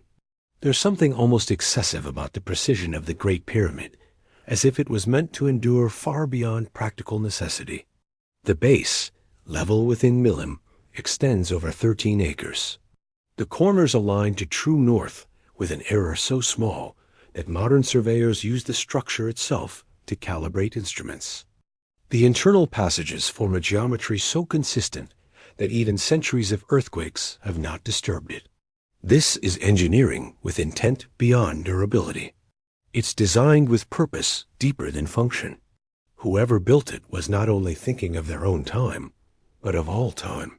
That sense of eternity embedded in stone is what makes the pyramid so haunting. It was crafted not to belong to a single generation, but to all generations. The echoes of that intention still vibrate through its architecture. Every culture that encounters it feels the same pull to measure it, to decode it, to find meaning in its proportions. And in that shared fascination, we become part of the same continuum. The echoes don't fade, they amplify. The builders may be gone, but through their craftsmanship, they continue to shape how we think, how we dream, how we imagine our own place in history. When you examine the individual blocks of the pyramid, you notice something peculiar. They're not uniform. Each one was cut slightly differently to fit a specific position. It's as though the builders customized every piece, anticipating how it would interlock with its neighbors. This level of foresight requires an astonishing command of spatial reasoning. Modern architects use digital modeling to achieve such precision. Ancient builders did it with eye and intuition. Some blocks even curve subtly, compensating for the Earth's curvature. The monument doesn't impose geometry on the planet. It harmonizes with it. That's craftsmanship elevated to philosophy. And yet, the deeper you study it, the more it resists simplification. The more data we gather, the more intricate the story becomes. The techniques seem both primitive and advanced, simple and sophisticated. The quarry marks suggest manual labor, but the finished surfaces suggest calculation far beyond trial and error. It's possible that the work spanned generations, that what one group began, another completed, refining methods as they went. If that's true, then the echoes in stonecraft are also echoes of continuity. A long relay of knowledge passed hand to hand, century to century, until the final stone was set and the memory of how it began faded into legend. There are traces of this continuity in later monuments. The step pyramids, the temples, the colossal statues all carry hints of the same proportions, the same geometry, the same pursuit of balance. But none achieve the same level of perfection. It's as if something essential was remembered imperfectly, like a melody played slightly out of tune. The echo grew fainter, but it never disappeared entirely. You can still hear it in the symmetry of Luxor, in the columns of Karnak, in the obelisks that reach for the sky like frozen rays of sunlight. Even when the exact techniques were forgotten, the aesthetic survived. The idea of harmony, the relationship between stone, light, and meaning remained at the heart of Egyptian art. Some scholars have noticed parallels between Egyptian stonecraft and other ancient sites around the world. Structures in Peru, Turkey, and even Japan that exhibit similar precision, similar megalithic ambition. The blocks at Sakai-Huaman, for instance, fit together with the same seamless joints as those at Giza, though built continents apart. It's tempting to imagine a shared origin, a global tradition of early craftsmanship now mostly lost. That theory remains speculative, but it speaks to something larger. The possibility that human ingenuity, when focused on permanence, tends to converge across cultures. Across eras, the same principles arise: balance, proportion, endurance. Perhaps these aren't coincidences at all, but expressions of a universal instinct to leave something behind that time cannot be destroyed. In that light, the Great Pyramid is less an anomaly and more a masterpiece within a larger human story. It represents what happens when knowledge, devotion, and time converge perfectly. It's the sound of an entire civilization, or perhaps more than one speaking through stone. And though the exact methods may have changed, the message remains that craftsmanship can outlast culture, that skill can become legacy. The builders might have vanished, but their work continues to instruct, to inspire, to provoke, or the echoes in stonecraft also raise another question. Why are we still building at all?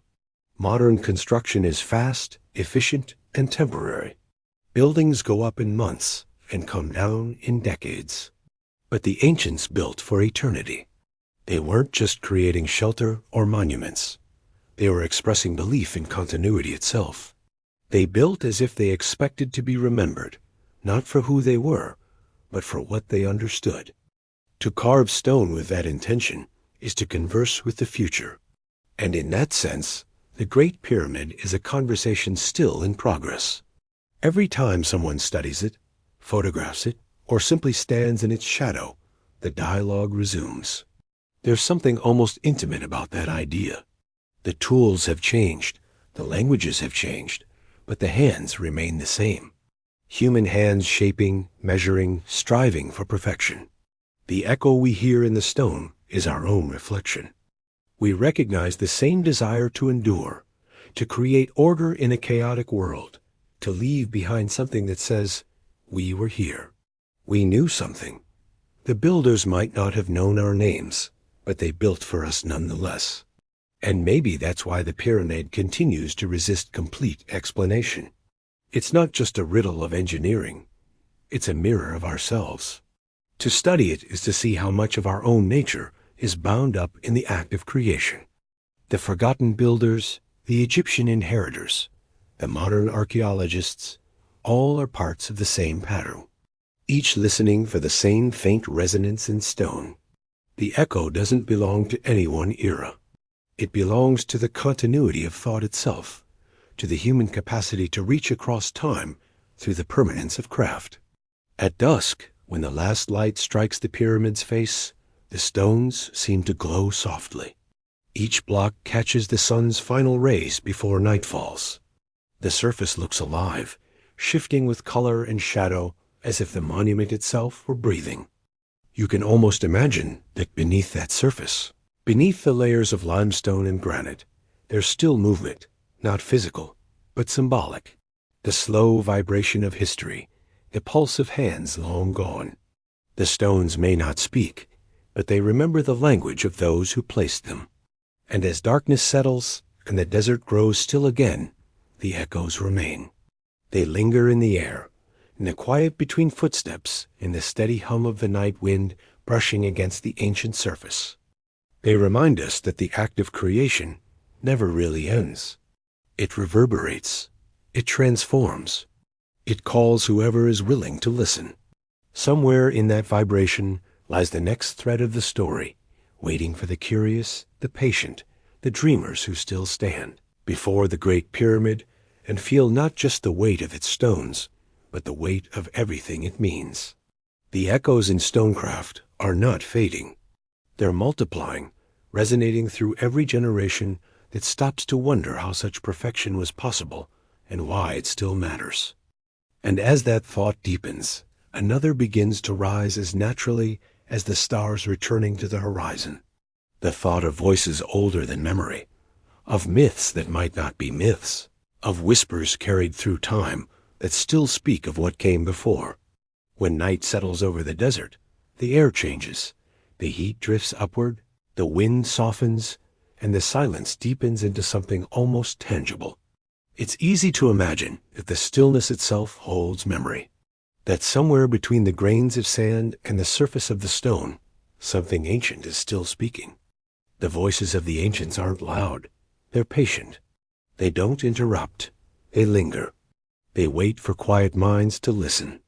Standing beneath the faint glow of the stars, you can almost hear them not as words exactly, but as impressions, echoes of thought, fragments of intent, faint reminders that the past has not stopped existing. It has only changed its form. The Egyptians, and perhaps those who came before them, believed deeply that nothing truly dies. To them, to speak a name was to make it live again. To forget was the only real death. Maybe that's why their monuments speak without voices, and their carvings show faces gazing calmly through time. They understood that sound fades, but shape endures. They use stone the way we use memory, permanent where flesh is temporary, precise where words can fail. Every line of hieroglyph, every measured surface, was part of that effort to speak forever. The pyramids, in that sense, are less tombs than syllables in a long sentence about existence. But if the Egyptians were the inheritors of an even older culture, then those older voices might still be present too, layered beneath the later words like ancient roots under new growth. The myths that reached the earliest Egyptians were already echoes when they received them. Echoes from a time before writing, before dynasties, before history.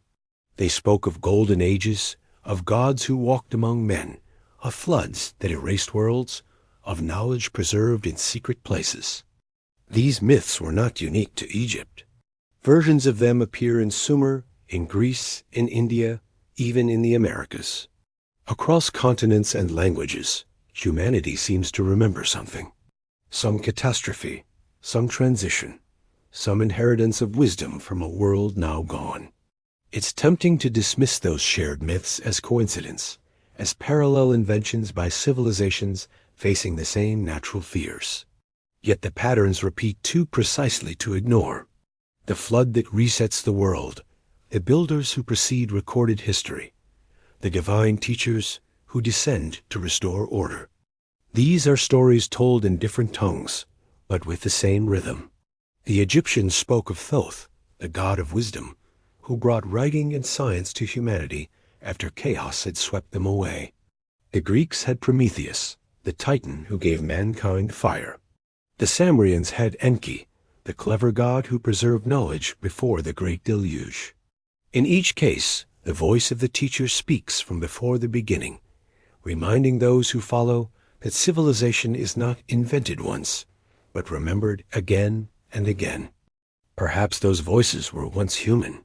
Perhaps they belonged to the same people who built the early monuments, who mapped the stars, and carved the first symbols into stone.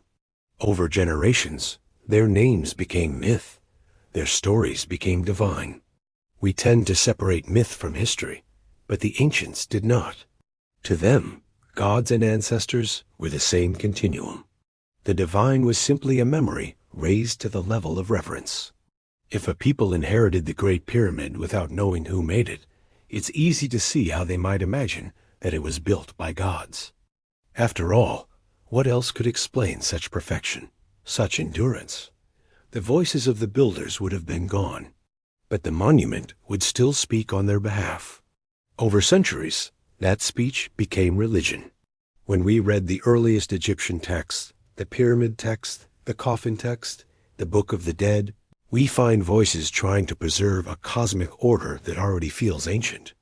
They speak of resurrection, of journeys through the stars, of transformations of the soul into light.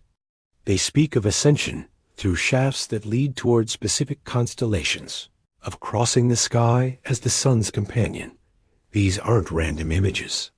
They're architectural metaphors drawn directly from the shape and alignment of the Great Pyramid itself. The language of the soul's journey mirrors the geometry of the structure.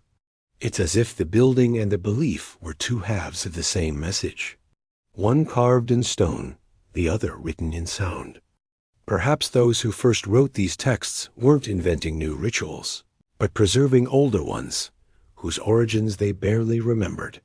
When a culture inherits monuments it can't explain, it often reinterprets them as sacred. The Great Pyramid might have been seen as the literal gate to the afterlife. Its chambers represent the stages of transformation. Its narrow passages align with the path of the spirit through the heavens. The voices of the ancients in that sense might not just be mythological. They could be the physical layout of the pyramid itself. A message encoded not in language, but in proportion. There's an idea in Egyptology that the ancient world communicated through symbolism more than speech. The Egyptians didn't simply write their ideas. They built them. Every shape, every direction, every number was a word in that architectural vocabulary.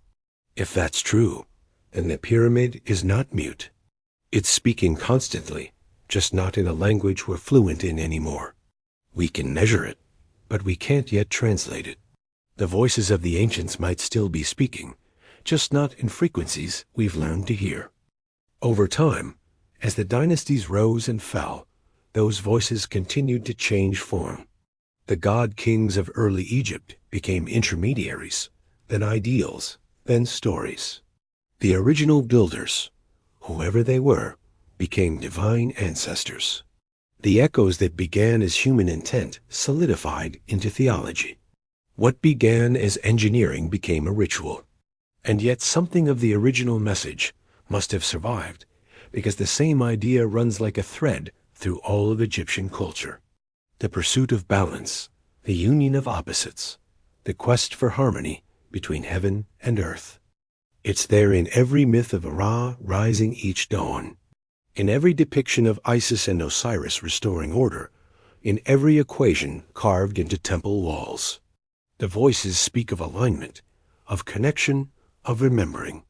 They remind us that the world makes sense when we live in tune with it. Even now, standing on the plateau, you can feel that message in the way the stones are arranged, in the way they seem to respond to the sky. The pyramid's proportions, its orientation, even its location near the Nile, all speak of equilibrium. It's a philosophy made physical. The ancients may have used it to remind themselves that life and death, order and chaos, creation and destruction were all part of a single unbroken cycle. To us, that may sound like spirituality. To them, it was simply the truth. When explorers first entered the Great Pyramid's chambers in modern times, they often reported feeling something indescribable, a kind of presence not eerie, but profound. Some dismissed it as imagination, others as acoustics or atmospheric pressure. But the feeling is real enough that many still mention it today. The spaces inside the pyramid are designed with precision that affects sound in subtle ways. Voices echo differently depending on where you stand. Some frequencies amplify, others vanish completely. It's possible that these effects were intentional, designed to create resonance during ancient rituals. Imagine a priest chanting in the Grand Gallery, his voice rising and returning, multiplied by the stone around him. The sound would fill the passageway like a living thing, a conversation between human and monument. The ancients may have believed that by speaking within such a space, they were literally awakening the structure, giving voice to the eternal. Those vibrations, those resonances might still linger in the rock. Sound is energy, and energy leaves traces. It's strange to think that every word ever spoken inside that chamber, every chant, every breath might still be part of the building's memory, imprinted at a level we can't detect, but that the stone somehow retains. The voices of the ancients in that sense are not metaphors at all. They're physical. They're the low hum that fills the air when silence stretches too long. They're the feeling of standing in a place where time folds on itself. It's easy to imagine that those early voices still reach us, not through sound, but through instinct. You can hear them when you look at the sky the way they must have looked, searching for order, for rhythm, for meaning. You can hear them in the careful hands of modern masons, still tracing lines with the same patience. You can even hear them in the language we use to describe mystery, which still borrows words from the ancient world. Foundation, alignment, balance, harmony. The ancients gave us those words. They taught us that the act of building is also the act of remembering. Across history, there are moments when those voices seem to grow louder, when discoveries remind us that we've been here before, that we are rediscovering what someone else already knew. The invention of geometry, the measurement of the stars, the creation of calendars, all of it feels like memory resurfacing rather than innovation. The voices guide us subtly, reminding us of continuity, of the invisible thread that connects us to every builder, thinker, and dreamer who ever stood under this same sky. The desert doesn't erase those voices, it preserves them. The wind that moves over the sand doesn't destroy, it polishes. The same way time smooths away the rough edges of memory, leaving behind the essence. The Great Pyramid, in all its silence, is full of that essence. It's the distilled thought of humanity across ages, crystallized in stone. Every generation that approaches it adds its own layer to the chorus. New questions, new interpretations, new ore. The ancients may have built it or inherited it, but the dialogue they began never stopped. Some nights, when the moon is low and the plateau gleams pale and empty, you can almost feel the layers of time stacked like the stones themselves. Each block a century, each joint a forgotten voice. The air carries faint murmurs of languages no one speaks anymore. But the meanings haven't vanished. They've only shifted medium from word to structure, from sound to shape. The ancients still speak through what they made, through the geometry that aligns perfectly with the stars that once guided them. Those stars are still there, though they've drifted slightly in their long procession. The sky is still remembering its own past. If you close your eyes there, you can almost sense the continuum. The builders, the priests, the astronomers, the poets, all part of one unbroken conversation about existence. Their words may be lost, but their intention remains intact. To connect the human to the cosmic, the temporary to the eternal.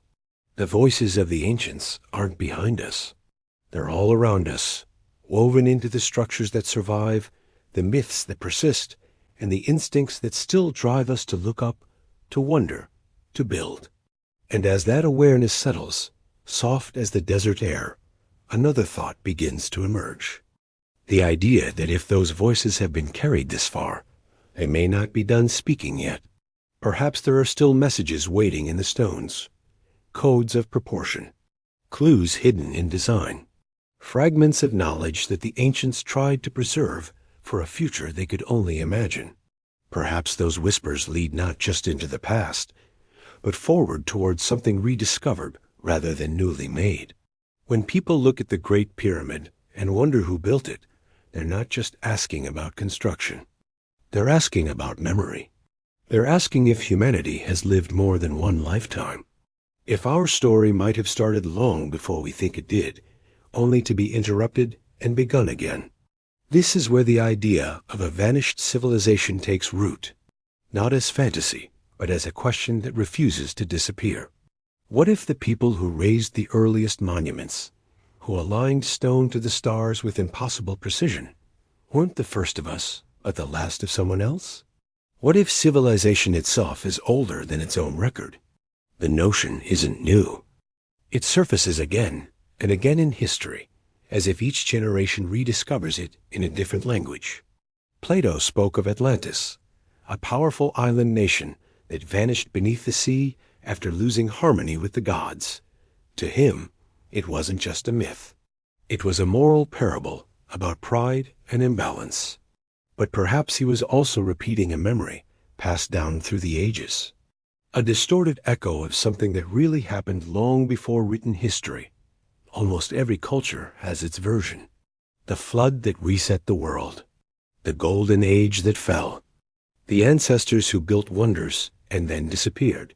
The Sumerians had Eridu, the Hindus had Varaka, the Maya had their own lost cities swallowed by jungle.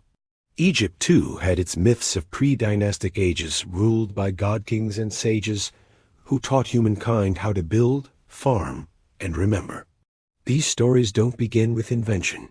They begin with loss. Modern archaeology, cautious by nature, rarely entertains such possibilities. Civilizations, according to our textbooks, evolve gradually. Agriculture leads to settlement. Settlement to cities, cities to states. But sometimes the evidence hints at something less linear. Göbekli Leap in Turkey, built 12,000 years ago, emerged from a world that supposedly didn't yet know how to farm. This site's massive pillars carved with detailed reliefs predate agriculture by millennia. Its builders possessed organization, knowledge, and artistry that shouldn't have existed then. When it was discovered, it didn't just surprise historians, it unsettled them. The timeline had to stretch. If such sophistication existed there, it's possible it existed elsewhere too. Perhaps in places now buried beneath deserts, jungles, or oceans. The end of the last ice age flooded vast regions of the earth. Sea levels rose by more than 100 meters, drowning coastlines that would have been fertile and ideal for early settlement. Whole landscapes vanished underwater. River valleys, deltas, plains that might once have held towns, roads, monuments. Today, the remains of those worlds would lie beneath layers of sediment, invisible to ordinary archaeology. In that sense, the idea of a vanished civilization isn't just romantic, it's geological. Imagine such people living at the edge of the Ice Age, watching the world change. They would have known the skies intimately, tracking the movement of stars for navigation and timekeeping.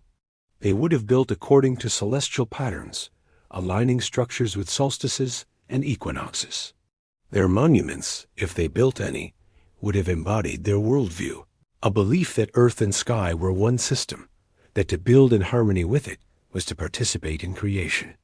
Then, as the climate shifted and the floods came, they would have fled on land, carrying fragments of knowledge, but losing the infrastructure to express it. Over generations, memory would have turned to myth, and the survivors would have become teachers to simpler peoples. The Egyptians perhaps were among those descendants, heirs to lessons remembered only in part, rebuilding what they could from fragments of an older order. This hypothesis, often called the lost or advanced ancient civilization theory, has been proposed in many forms. Some imagine a global culture connected across continents. Others a few centers of knowledge scattered and later isolated. The evidence, if it exists, is fragmentary. Yet certain clues seem to repeat. Megalithic sites around the world share design features. Stone blocks weighing hundreds of tons, fitted with impossible precision, aligned to stars and solstices. It's not proof of a single civilization, but it hints at shared priorities: permanence, astronomy, geometry, reverence for the sky. These are the fingerprints of minds thinking beyond survival. Egypt, with its monumental calm, feels like a remnant of that tradition.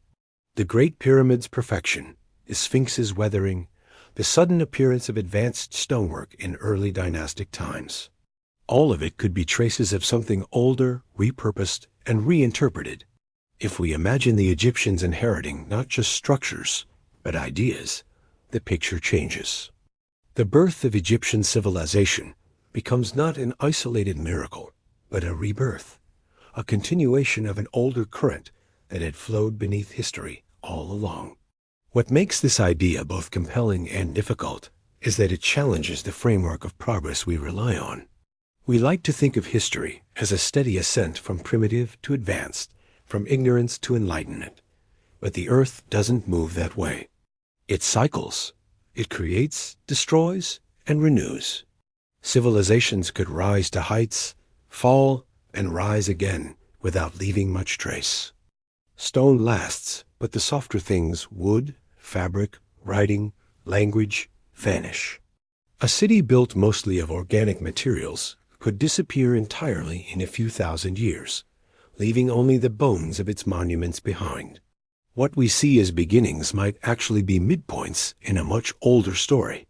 If the vanished civilization existed, it likely didn't vanish in a single event, but in waves. Climate instability around 10,000 BCE reshaped ecosystems worldwide. Glaciers melted, sea levels rose. Weather patterns shifted. Massive floods swept across plains that are now dry deserts. Geological evidence supports this, not as myth, but as measurable fact. The end of the Ice Age was catastrophic for many species and for human communities dependent on stable environments. The survivors would have migrated, adapted, and forgotten the scale of what they'd lost. By the time their descendants began to rebuild permanent settlements, the memory of their origins would already have drifted into story. Plato's account of Atlantis describes its fall as occurring 9,000 years before his own time, roughly 11,000–12,000 years ago. That data lines uncannily with the period when the Earth's climate changed most dramatically. Of course, coincidence isn't proof. But even if Atlantis was allegory, the timing fits a real planetary transition. Perhaps Plato's story wasn't invention, but inheritance, a philosophical retelling of older legends that reached Greece through Egypt, as he himself claimed. Egyptian priests told him their civilization was already ancient when Greece was young, that they remembered ages before the flood, when gods and men worked together. If those stories preserved even fragments of truth, then the Egyptians were carrying echoes of something beyond their own beginnings. Some archaeologists suggest that this older knowledge might have survived through oral traditions disguised as myth. Astronomical alignments encoded in architecture could have preserved data about celestial cycles far longer than written records. The precession of the equinoxes, for example, takes about 26,000 years to complete. To recognize that cycle requires observation over many lifetimes. Yet, ancient structures across the world appear to encode it. The alignment of the pyramids to Orion's belt, the temples that anchor to Draco, the ziggurats of Mesopotamia to Venus. These aren't random choices. They suggest that someone long ago had already mapped the sky in ways we only recently rediscovered. Skeptics argue that human beings are simply pattern makers, that given enough monuments and enough stars, some alignments will always fit. That's true, but it doesn't explain the precision. It doesn't explain how structures separated by oceans follow the same geometric principles, or how myths separated by language describe the same cosmic order. Perhaps it's not evidence of a single global culture, but evidence that humanity, whenever it reaches a certain level of stability, begins to look outward and upward, repeating the same observations, guided by the same curiosity. The vanished civilization then might not have vanished completely. It might simply be the collective memory of humanity's first awakening, resurfacing whenever the world is ready to listen again. Still, the idea refuses to stay quiet. Every discovery that pushes civilization's origin further back makes it harder to dismiss. The more we find buried temples, forgotten cities, ancient maps showing knowledge of coastlines that shouldn't have existed, the more plausible the pattern seems. The vanished civilization hypothesis doesn't claim certainty. It doesn't say we know who they were or what they achieved. Simply reminds us that our timeline might be incomplete. It invites humility, the recognition that we might not be the first to know, only the latest to remember. And if that's true, then the Great Pyramid becomes something more than an Egyptian monument. It becomes a bridge, a message from one world to another, a statement carved in material, so durable that even when language, politics, and culture change, the message still stands. The builders may have known they were living at the end of something, not the beginning. They may have built not to celebrate, but to preserve, to carry forward an idea of order through a coming age of disorder. The pyramid's perfect geometry could be their definition of stability made visible, a diagram of the cosmos meant to survive catastrophe. It's possible that many such monuments once existed, scattered across continents, each serving the same purpose, a safeguard against forgetting. Some may still lie buried, misidentified, or eroded beyond recognition. The ocean floor may hold others, their stones overgrown with coral, their angles softened by millennia of tides. If we ever find them, they might not look like cities or temples at first. They might appear as natural formations until studied more closely. Geometry hiding inside geology. The Earth has a way of reclaiming everything, but not erasing it completely. In this light, the vanished civilization hypothesis isn't about lost technology or mythical superhumans. It's about continuity of thought. It suggests that the human story is older, deeper, and more cyclical than we've been taught. That progress is not a line, but a wave rising and falling with time. The builders of Giza, whoever they were, stood on the crest of one such wave, capturing its essence before it fell. When we look at the pyramid now, we're not just seeing a monument. We're re-seeing the fossil of a moment when humanity understood itself in harmony with the cosmos and sought to express that understanding in the most durable way possible. The question then is not whether a vanished civilization existed, but how much of it still lives within us. We recognize it echoes every time we marvel at order, every time we seek to align what we build with something greater than ourselves. The same impulse that drove those ancient builders drives us still to measure, to connect, to create symbols that endure beyond our lifetimes. In that sense, the vanished civilization never vanished at all. It simply changed form, continuing through us through every generation that looks up at the night sky and feels the same quiet awe that someone thousands of years ago must have felt while shaping stone beneath the same stars. And as we return to that plateau, quiet, moonlit, unending, we can almost feel those vanished lives close by, not gone, but folded into the desert, into the architecture, into the silence. They left no names, but they left intention. They left geometry as their voice, and patience as their testament.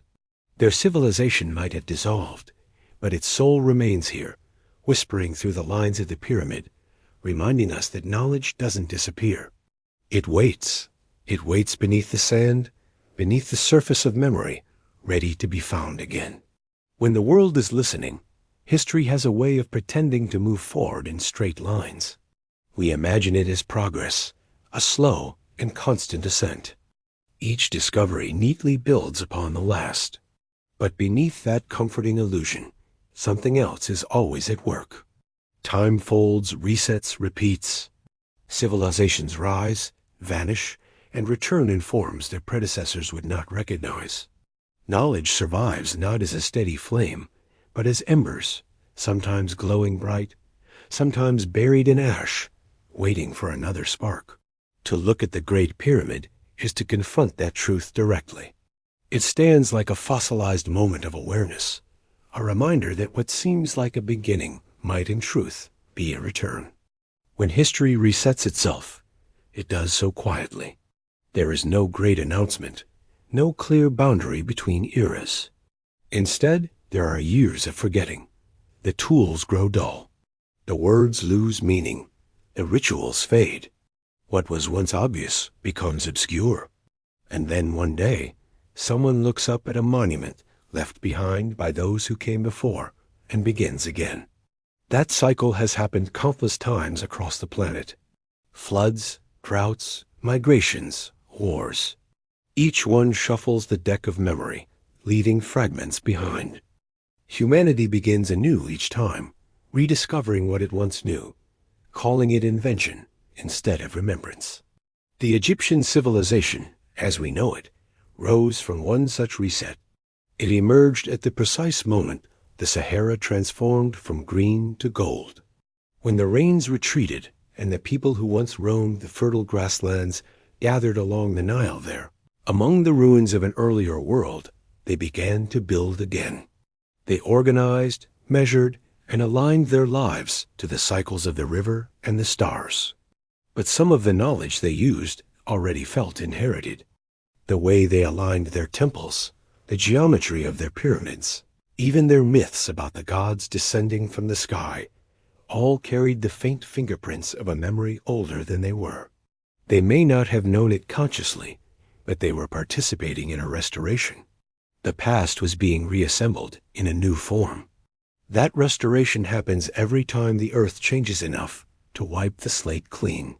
When glaciers melt, when forests turn to desert, when coastlines shift, the records of the past disappear with them. Human beings adapt quickly, but their stories take longer to rebuild. The survivors of one age rarely recognize themselves as the ancestors of another. To them, it feels like they are the first. But somewhere in their myths, in their rituals, in the things they build, in the stars they choose to honor, fragments of the old world remain. They surface as déjà vu, as inexplicable precision, as knowledge that shouldn't exist yet. The cycle continues, quiet but relentless. You can see that pattern in every civilization that has left its mark on the earth. Mesopotamia, the Indus Valley, the Andes, the Yucatan, all began suddenly, as if from nowhere, with architecture and mathematics already fully formed. Their calendars, their astronomical alignments, their myths about floods and creation all point backward to something shared. Each one seems to remember in its own way that the world had started before and ended before, and would do so again. The Great Pyramid fits perfectly within that rhythm. It may have been built as a monument to eternity, but eternity in human history is never static. It renews itself by forgetting. When historians study the layers of ancient Egypt, they notice a strange phenomenon. The earliest periods show astonishing innovation, architecture, art, language, followed by centuries of repetition. The same forms, the same proportions, the same rituals persist with little change for millennia. It is as if the civilization reached a level of perfection early on, and then sought only to preserve it. But preservation is another kind of forgetting. When culture focuses on maintaining what it has, rather than expanding what it knows, it becomes a mirror instead of a window. Egypt's stability was remarkable, but it may also have been a symptom of an older trauma, a memory of a loss, of a world that had already ended once. Perhaps they built their monuments, not to celebrate permanence, but to defend against erasure, to build something that can survive catastrophe as a way of resisting the reset. The Great Pyramid might have been precisely that, an anchor for memory. Its geometry, its alignment, its sheer durability, all serve one purpose: to outlast the cycles that erase everything else. It was built not only to house something, but to preserve an idea, to remind the future that order can exist even after chaos. In that sense, it is less a tomb and more a time capsule carrying knowledge across the gulf between ages. Some researchers believe that the proportions of the Great Pyramid encode mathematical constants, pi phi, even the dimensions of the earth itself. If so, it may have been intended as a message to the future, a way of saying, we knew this once. Remember it again. Whether by design or coincidence, those relationships are real. The perimeter of the pyramid's base corresponds closely to the circumference of the earth divided by 2. Its height relates to its base as the radius to the circumference of a circle. Its orientation to true north is almost flawless, as if the builders knew the planet's orientation in space with precision we only regained recently. Perhaps that knowledge wasn't new then, but preserved, carried through oral tradition, myth, or sacred geometry, waiting to be rebuilt when conditions allowed. The idea that history resets itself doesn't necessarily mean everything is lost. Some things endure precisely because they are too important to vanish. Language changes, but patterns persist. The human eye still sees beauty in the same ratios. The human mind still seeks the same patterns in the stars. The pyramid, in this way, is a crystallization of continuity. It bridges the gap between what was forgotten and what was rediscovered. It's a reminder that even if civilizations die, their questions survive. When we look back at history, it's tempting to separate it into eras: prehistory, antiquity, modernity. But the earth doesn't recognize those divisions. It turns in cycles, endlessly reshaping its own surface. The Ice Age didn't end. It transformed. The floodplains that once nurtured early humanity became deserts, and those deserts will one day bloom again.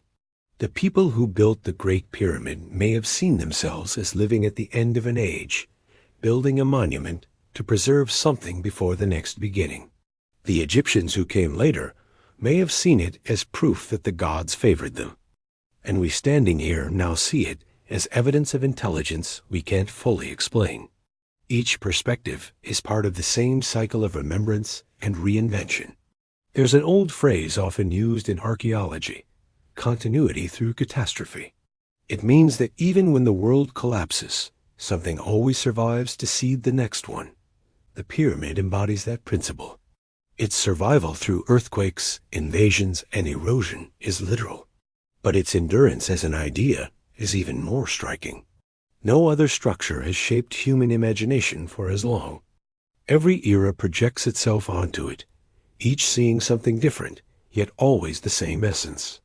To the ancients, it was divine. To the medieval scholars, it was a mystery of proportion. To the modern world, it is an engineering marvel.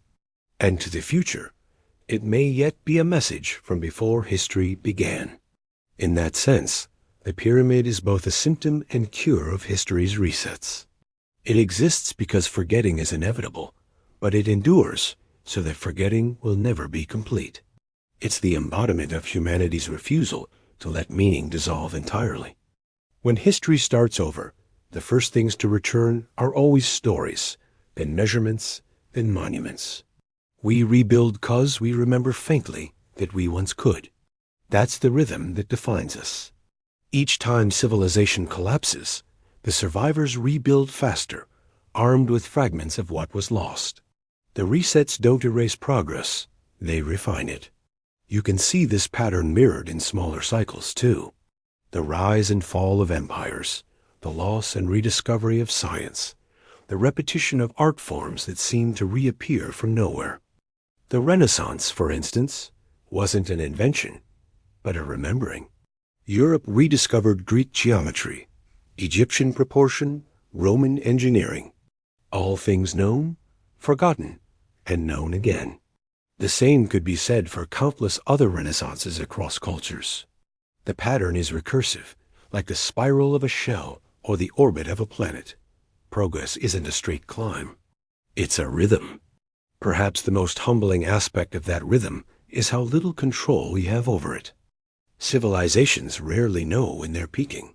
The builders of great monuments often believe they are securing the future, not realizing they're leaving messages for people far beyond it. When history resets, it doesn't warn us. It arrives quietly, like the shift of wind before a storm. The ground changes, the rivers move, and the old ways no longer fit. What survives are the things too stubborn or too sacred to discard. Stone, myth, and the need to make sense of both. The Great Pyramid, therefore, can be seen as both an artifact and prophecy. It tells us that what was known once will be known again, and that what we call lost may simply be waiting.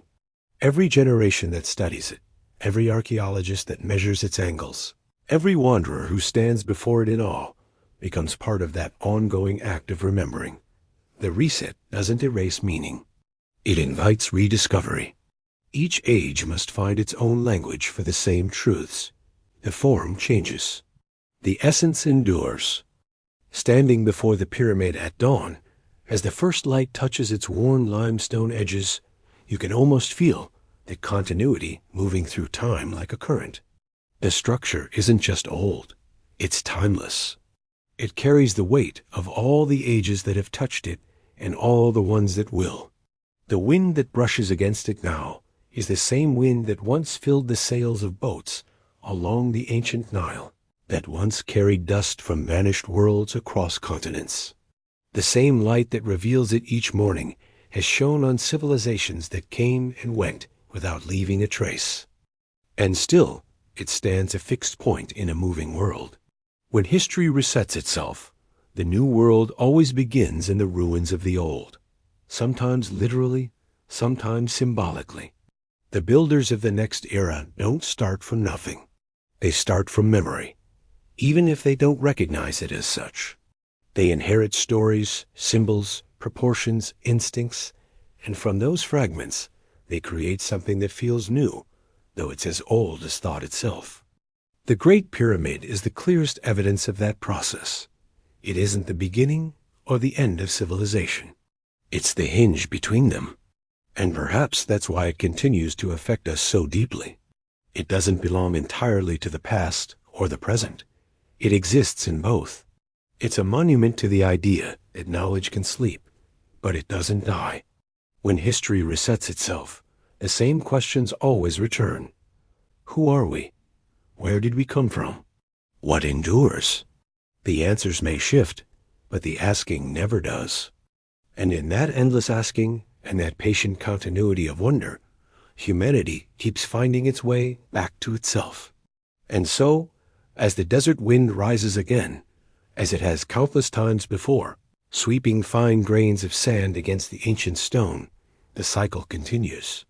The pyramid waits, as it always has, as it always will.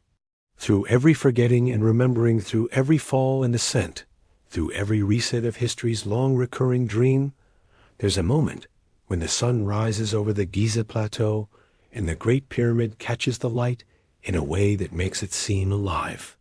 The edges sharpen, the shadows slide along its faces with impossible precision.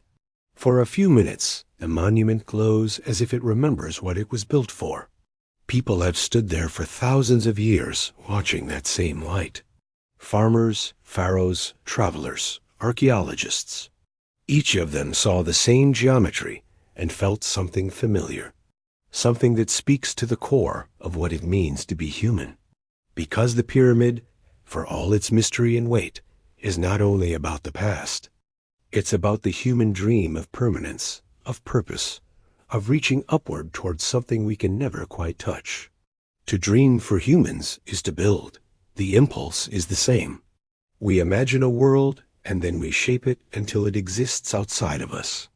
The Great Pyramid is the purest form of that impulse.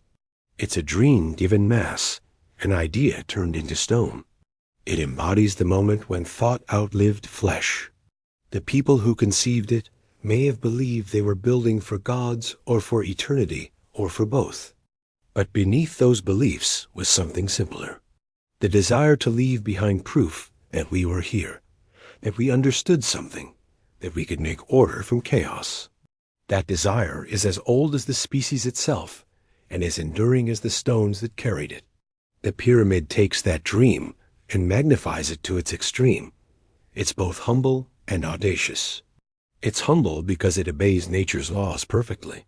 Gravity, geometry, alignment. It doesn't fight the earth. It flows with it.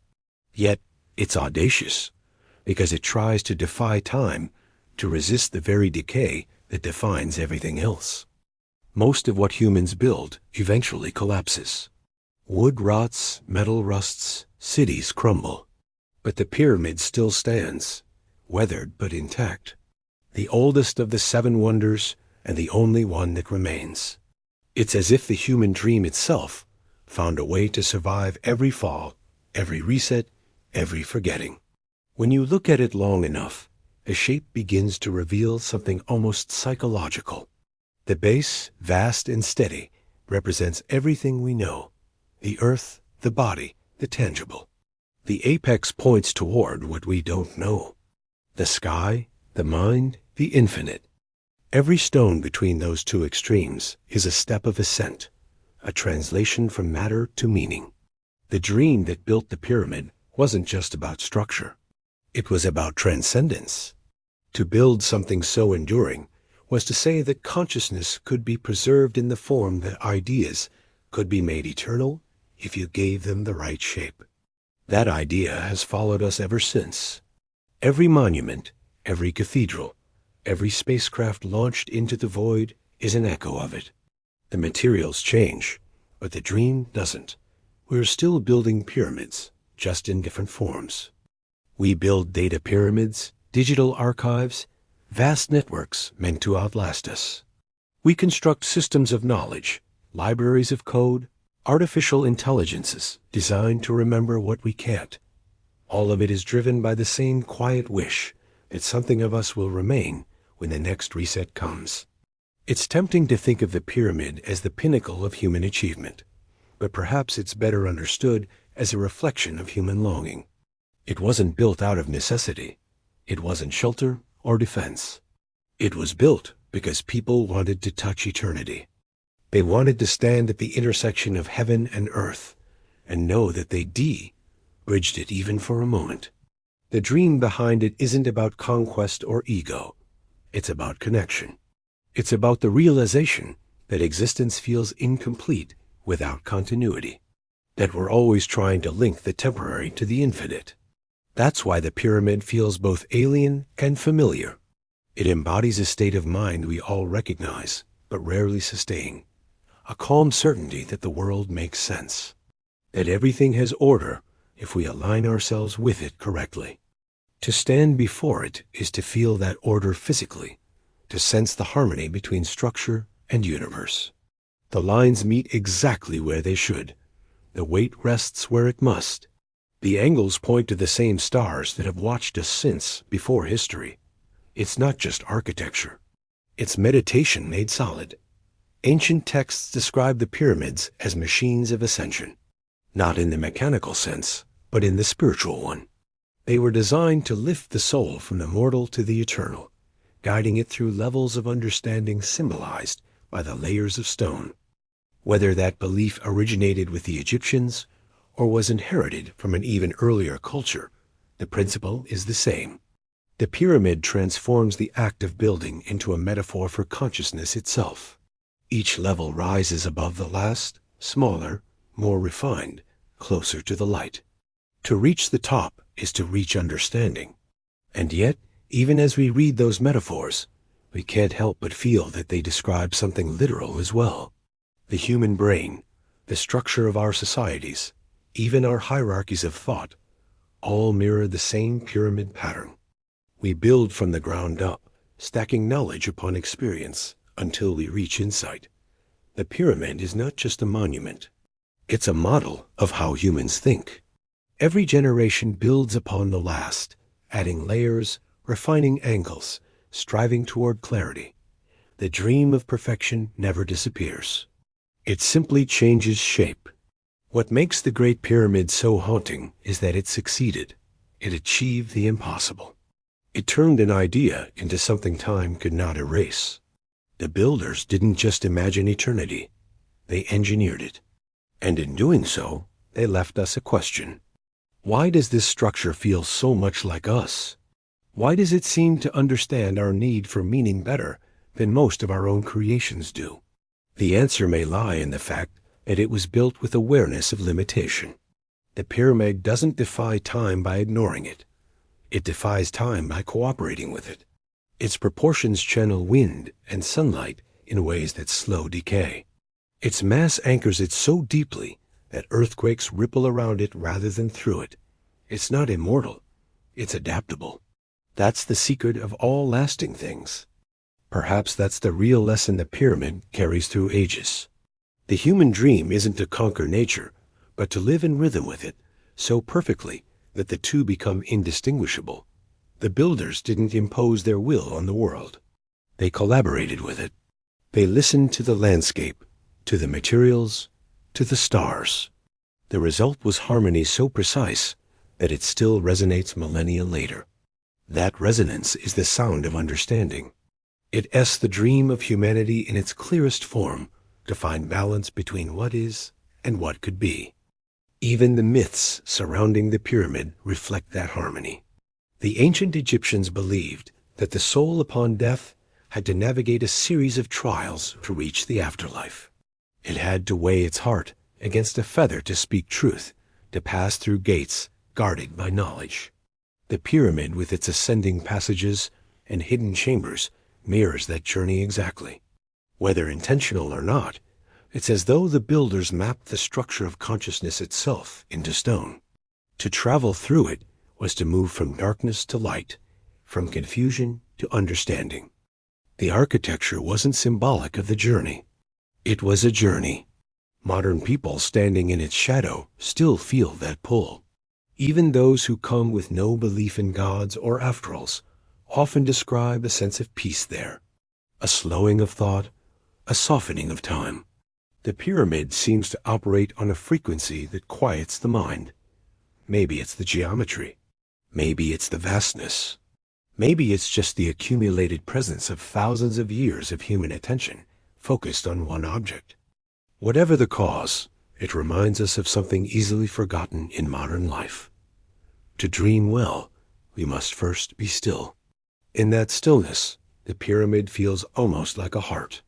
Its mass is not oppressive, but steady, like a pulse beneath the desert. You can stand there in silence and feel the air move against the surface. The temperature shifts with the light, the faint vibration of the ground as wind crosses the plateau. It's alive, but in a way we've stopped recognizing. It doesn't move quickly. It doesn't speak in sound. Its language is balance, patience, and endurance. That's the language of all great dreams. We've inherited that language, even if we've forgotten its syntax. The skyscrapers that define modern skylines follow the same logic. Broad bases narrowing summits reaching for the sky.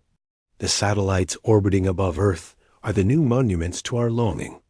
They don't weigh millions of tons, but they serve the same function to connect heaven and earth, to prove that we can reach upward and endure. The pyramid is the seed of that impulse. The first articulation of the belief that humanity and the cosmos are not separate stories. In that sense, the Great Pyramid isn't ancient at all. It's ongoing. It's the constant presence of our oldest aspiration, to create something that can outlive us, something that speaks for us when we're gone. It's a reminder that dreaming is a form of construction, that every idea worth keeping must be given structure, proportion, and purpose. The builders of Giza didn't just imagine eternity.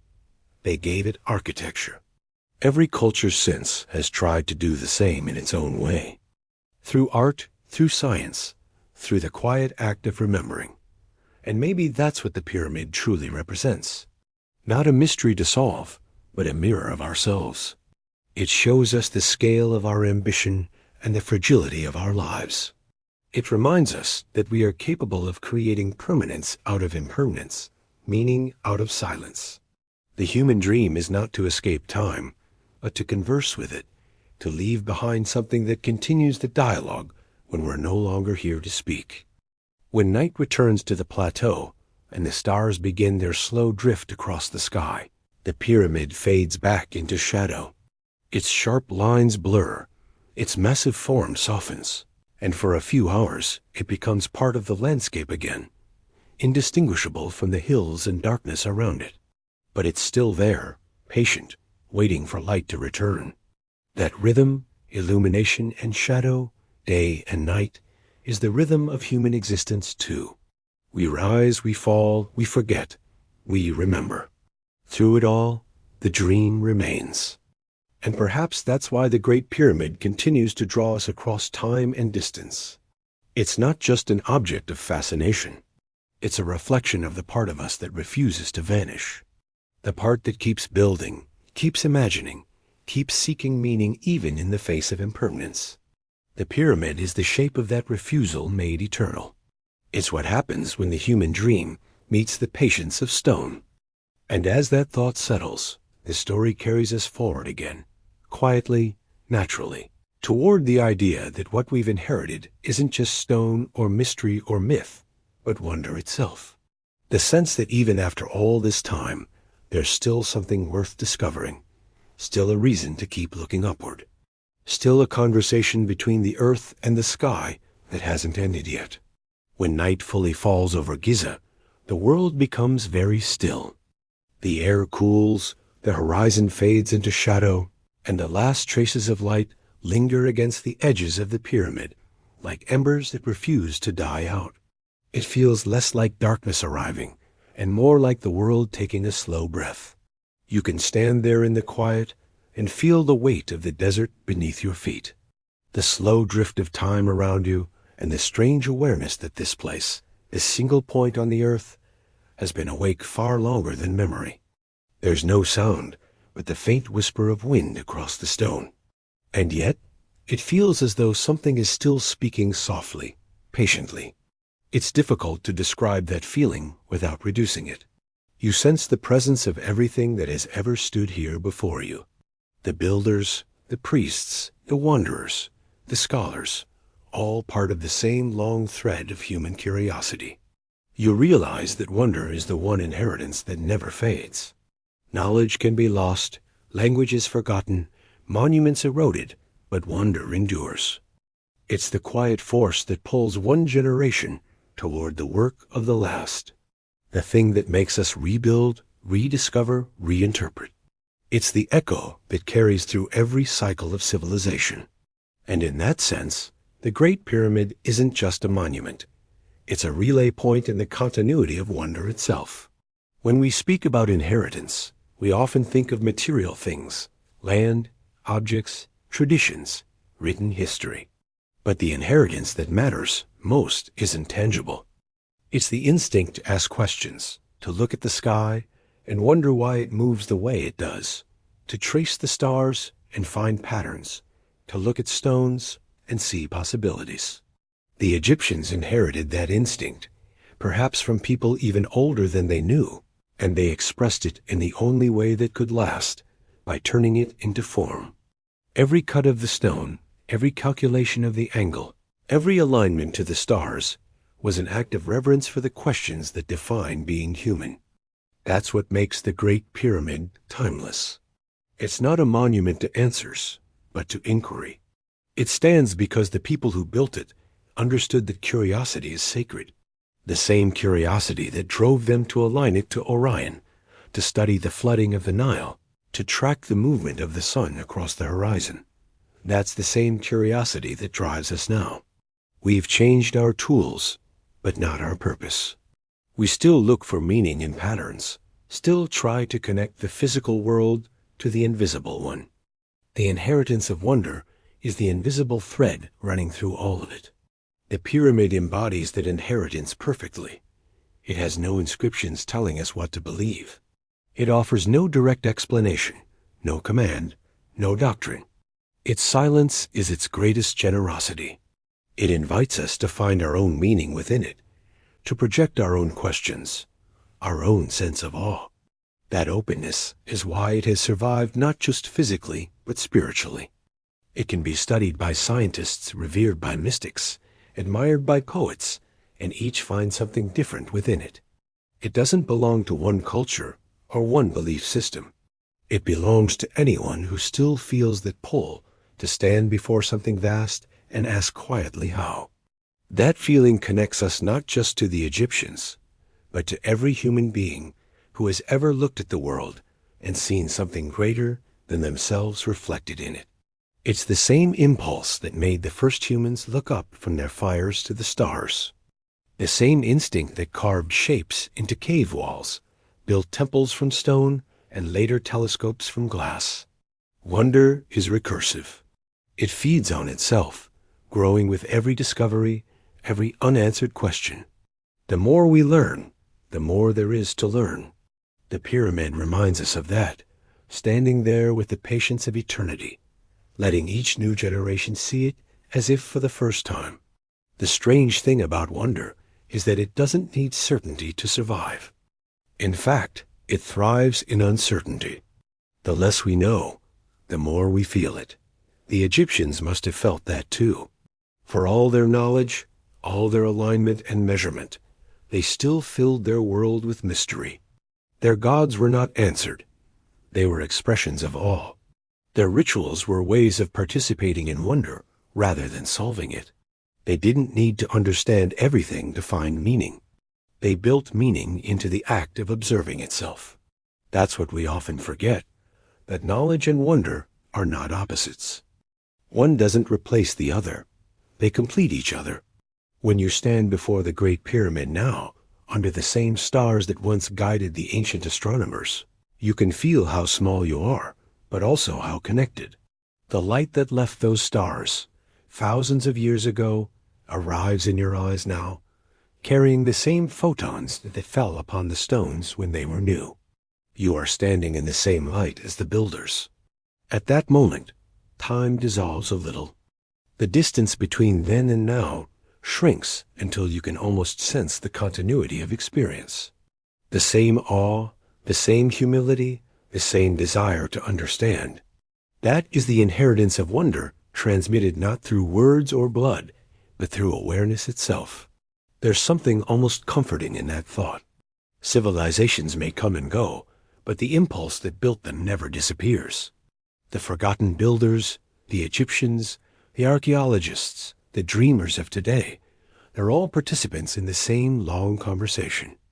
Each adds something, each listens, each passes it on. The Great Pyramid is the meeting point of those voices, the place where curiosity accumulates and transforms into form. It's a mirror of what humanity is at its best. Patient, observant, capable of creating something that transcends its own mortality. And maybe that's the quiet message the pyramid holds for anyone who stops to listen. That wonder isn't something we acquire. It's something we remember. It's the most ancient inheritance we have, the one that predates all others. Every time we rediscover it, history begins again. Every time we lose it, history pauses. The pyramid stands as a safeguard against that pause. A reminder carved into the world that the act of wondering is what keeps us alive as a species. It doesn't matter whether we ever fully understand who built it or why. The mystery is not the obstacle. That's the point. Somewhere in that understanding, you start to see how deeply the human dream and the human inheritance intertwine. To build something so enduring requires belief in the future, in the idea that someone will come after you and care enough to look. The builders may never have known our names, but they built for us. And in looking back and trying to understand them, we complete the circle. We become the continuation of their purpose, the next carriers of the same light. That continuity is what makes civilization more than a sequence of empires. It makes it a single ongoing experiment in remembering. It's strange how the longer the pyramid stands, the more it seems to belong to everyone. Each person who visits it leaves with their own impression, their own interpretation, but the core remains untouched. It absorbs meaning the way the desert absorbs sunlight slowly, endlessly, without ever being full. That adaptability is why it endures. It was built not to preserve a specific truth, but to preserve the possibility of truth. The Egyptians may have thought of it as a stairway to the stars, but it's also a stairway between minds, connecting the questions of one age to those of another. If you look closely at the limestone surface where time has worn it smooth, you can still see the traces of individual blocks, the faint seams where human hands once placed them. Those seams are like fingerprints left on the face of eternity. They remind us that behind every monument, no matter how perfect, there were people tired, sweating, patient, determined. Their work wasn't just physical labor. It was participation in something far greater than themselves. They were built not just for a king or a god, but for the continuity of meaning itself. Every block was a fragment of devotion to the idea that understanding the world is worth the effort, even if the understanding never ends. And so the pyramid continues to teach, not through explanation, but through presence. It teaches patience, reminding us that some questions are meant to unfold slowly. It teaches humility, showing us how small we are against the scale of time. It teaches continuity, proving that ideas can survive even when everything else disappears. But most of all, it teaches wonder, the quiet, endless kind that doesn't demand an answer, only attention. If you listen closely in that desert stillness, you can almost hear that lesson taking shape in your own thoughts. It isn't loud. It isn't dramatic. It's gentle like a breath. It's the same lesson the wind has been whispering against the stone for millennia. The same lesson the stars have been repeating as they trace their slow paths overhead. That to be human is to look, to ask, to build, to leave behind not just structures, but a sense of connection. That our inheritance is not the monuments themselves, but the wonder that made them possible. And maybe that's what the forgotten builders wanted us to feel. Not all for their power, but recognition of their intention. Maybe they built it not to impress, but to communicate. Maybe the pyramid is not a message from the past, but a reminder from humanity to itself. To never stop being curious.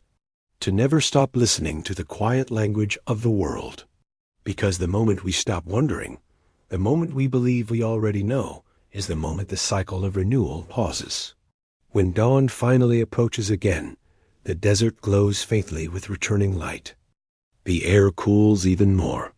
The horizon blushes, and the edges of the pyramid reappear as if it is waking from a long, slow dream. You can see it then as both ancient and new. Unchanged yet always beginning again. The world spins. History resets. Civilizations rise, fall, and rise once more. But the inheritance of wonder continues, unbroken. And as the first light of morning touches the summit, you realize that maybe this is what the pyramid was always meant to show. That everything we build, everything we dream, everything we reach for is part of one continuous act of remembering. The stone endures, the questions endure, and through them, so do we.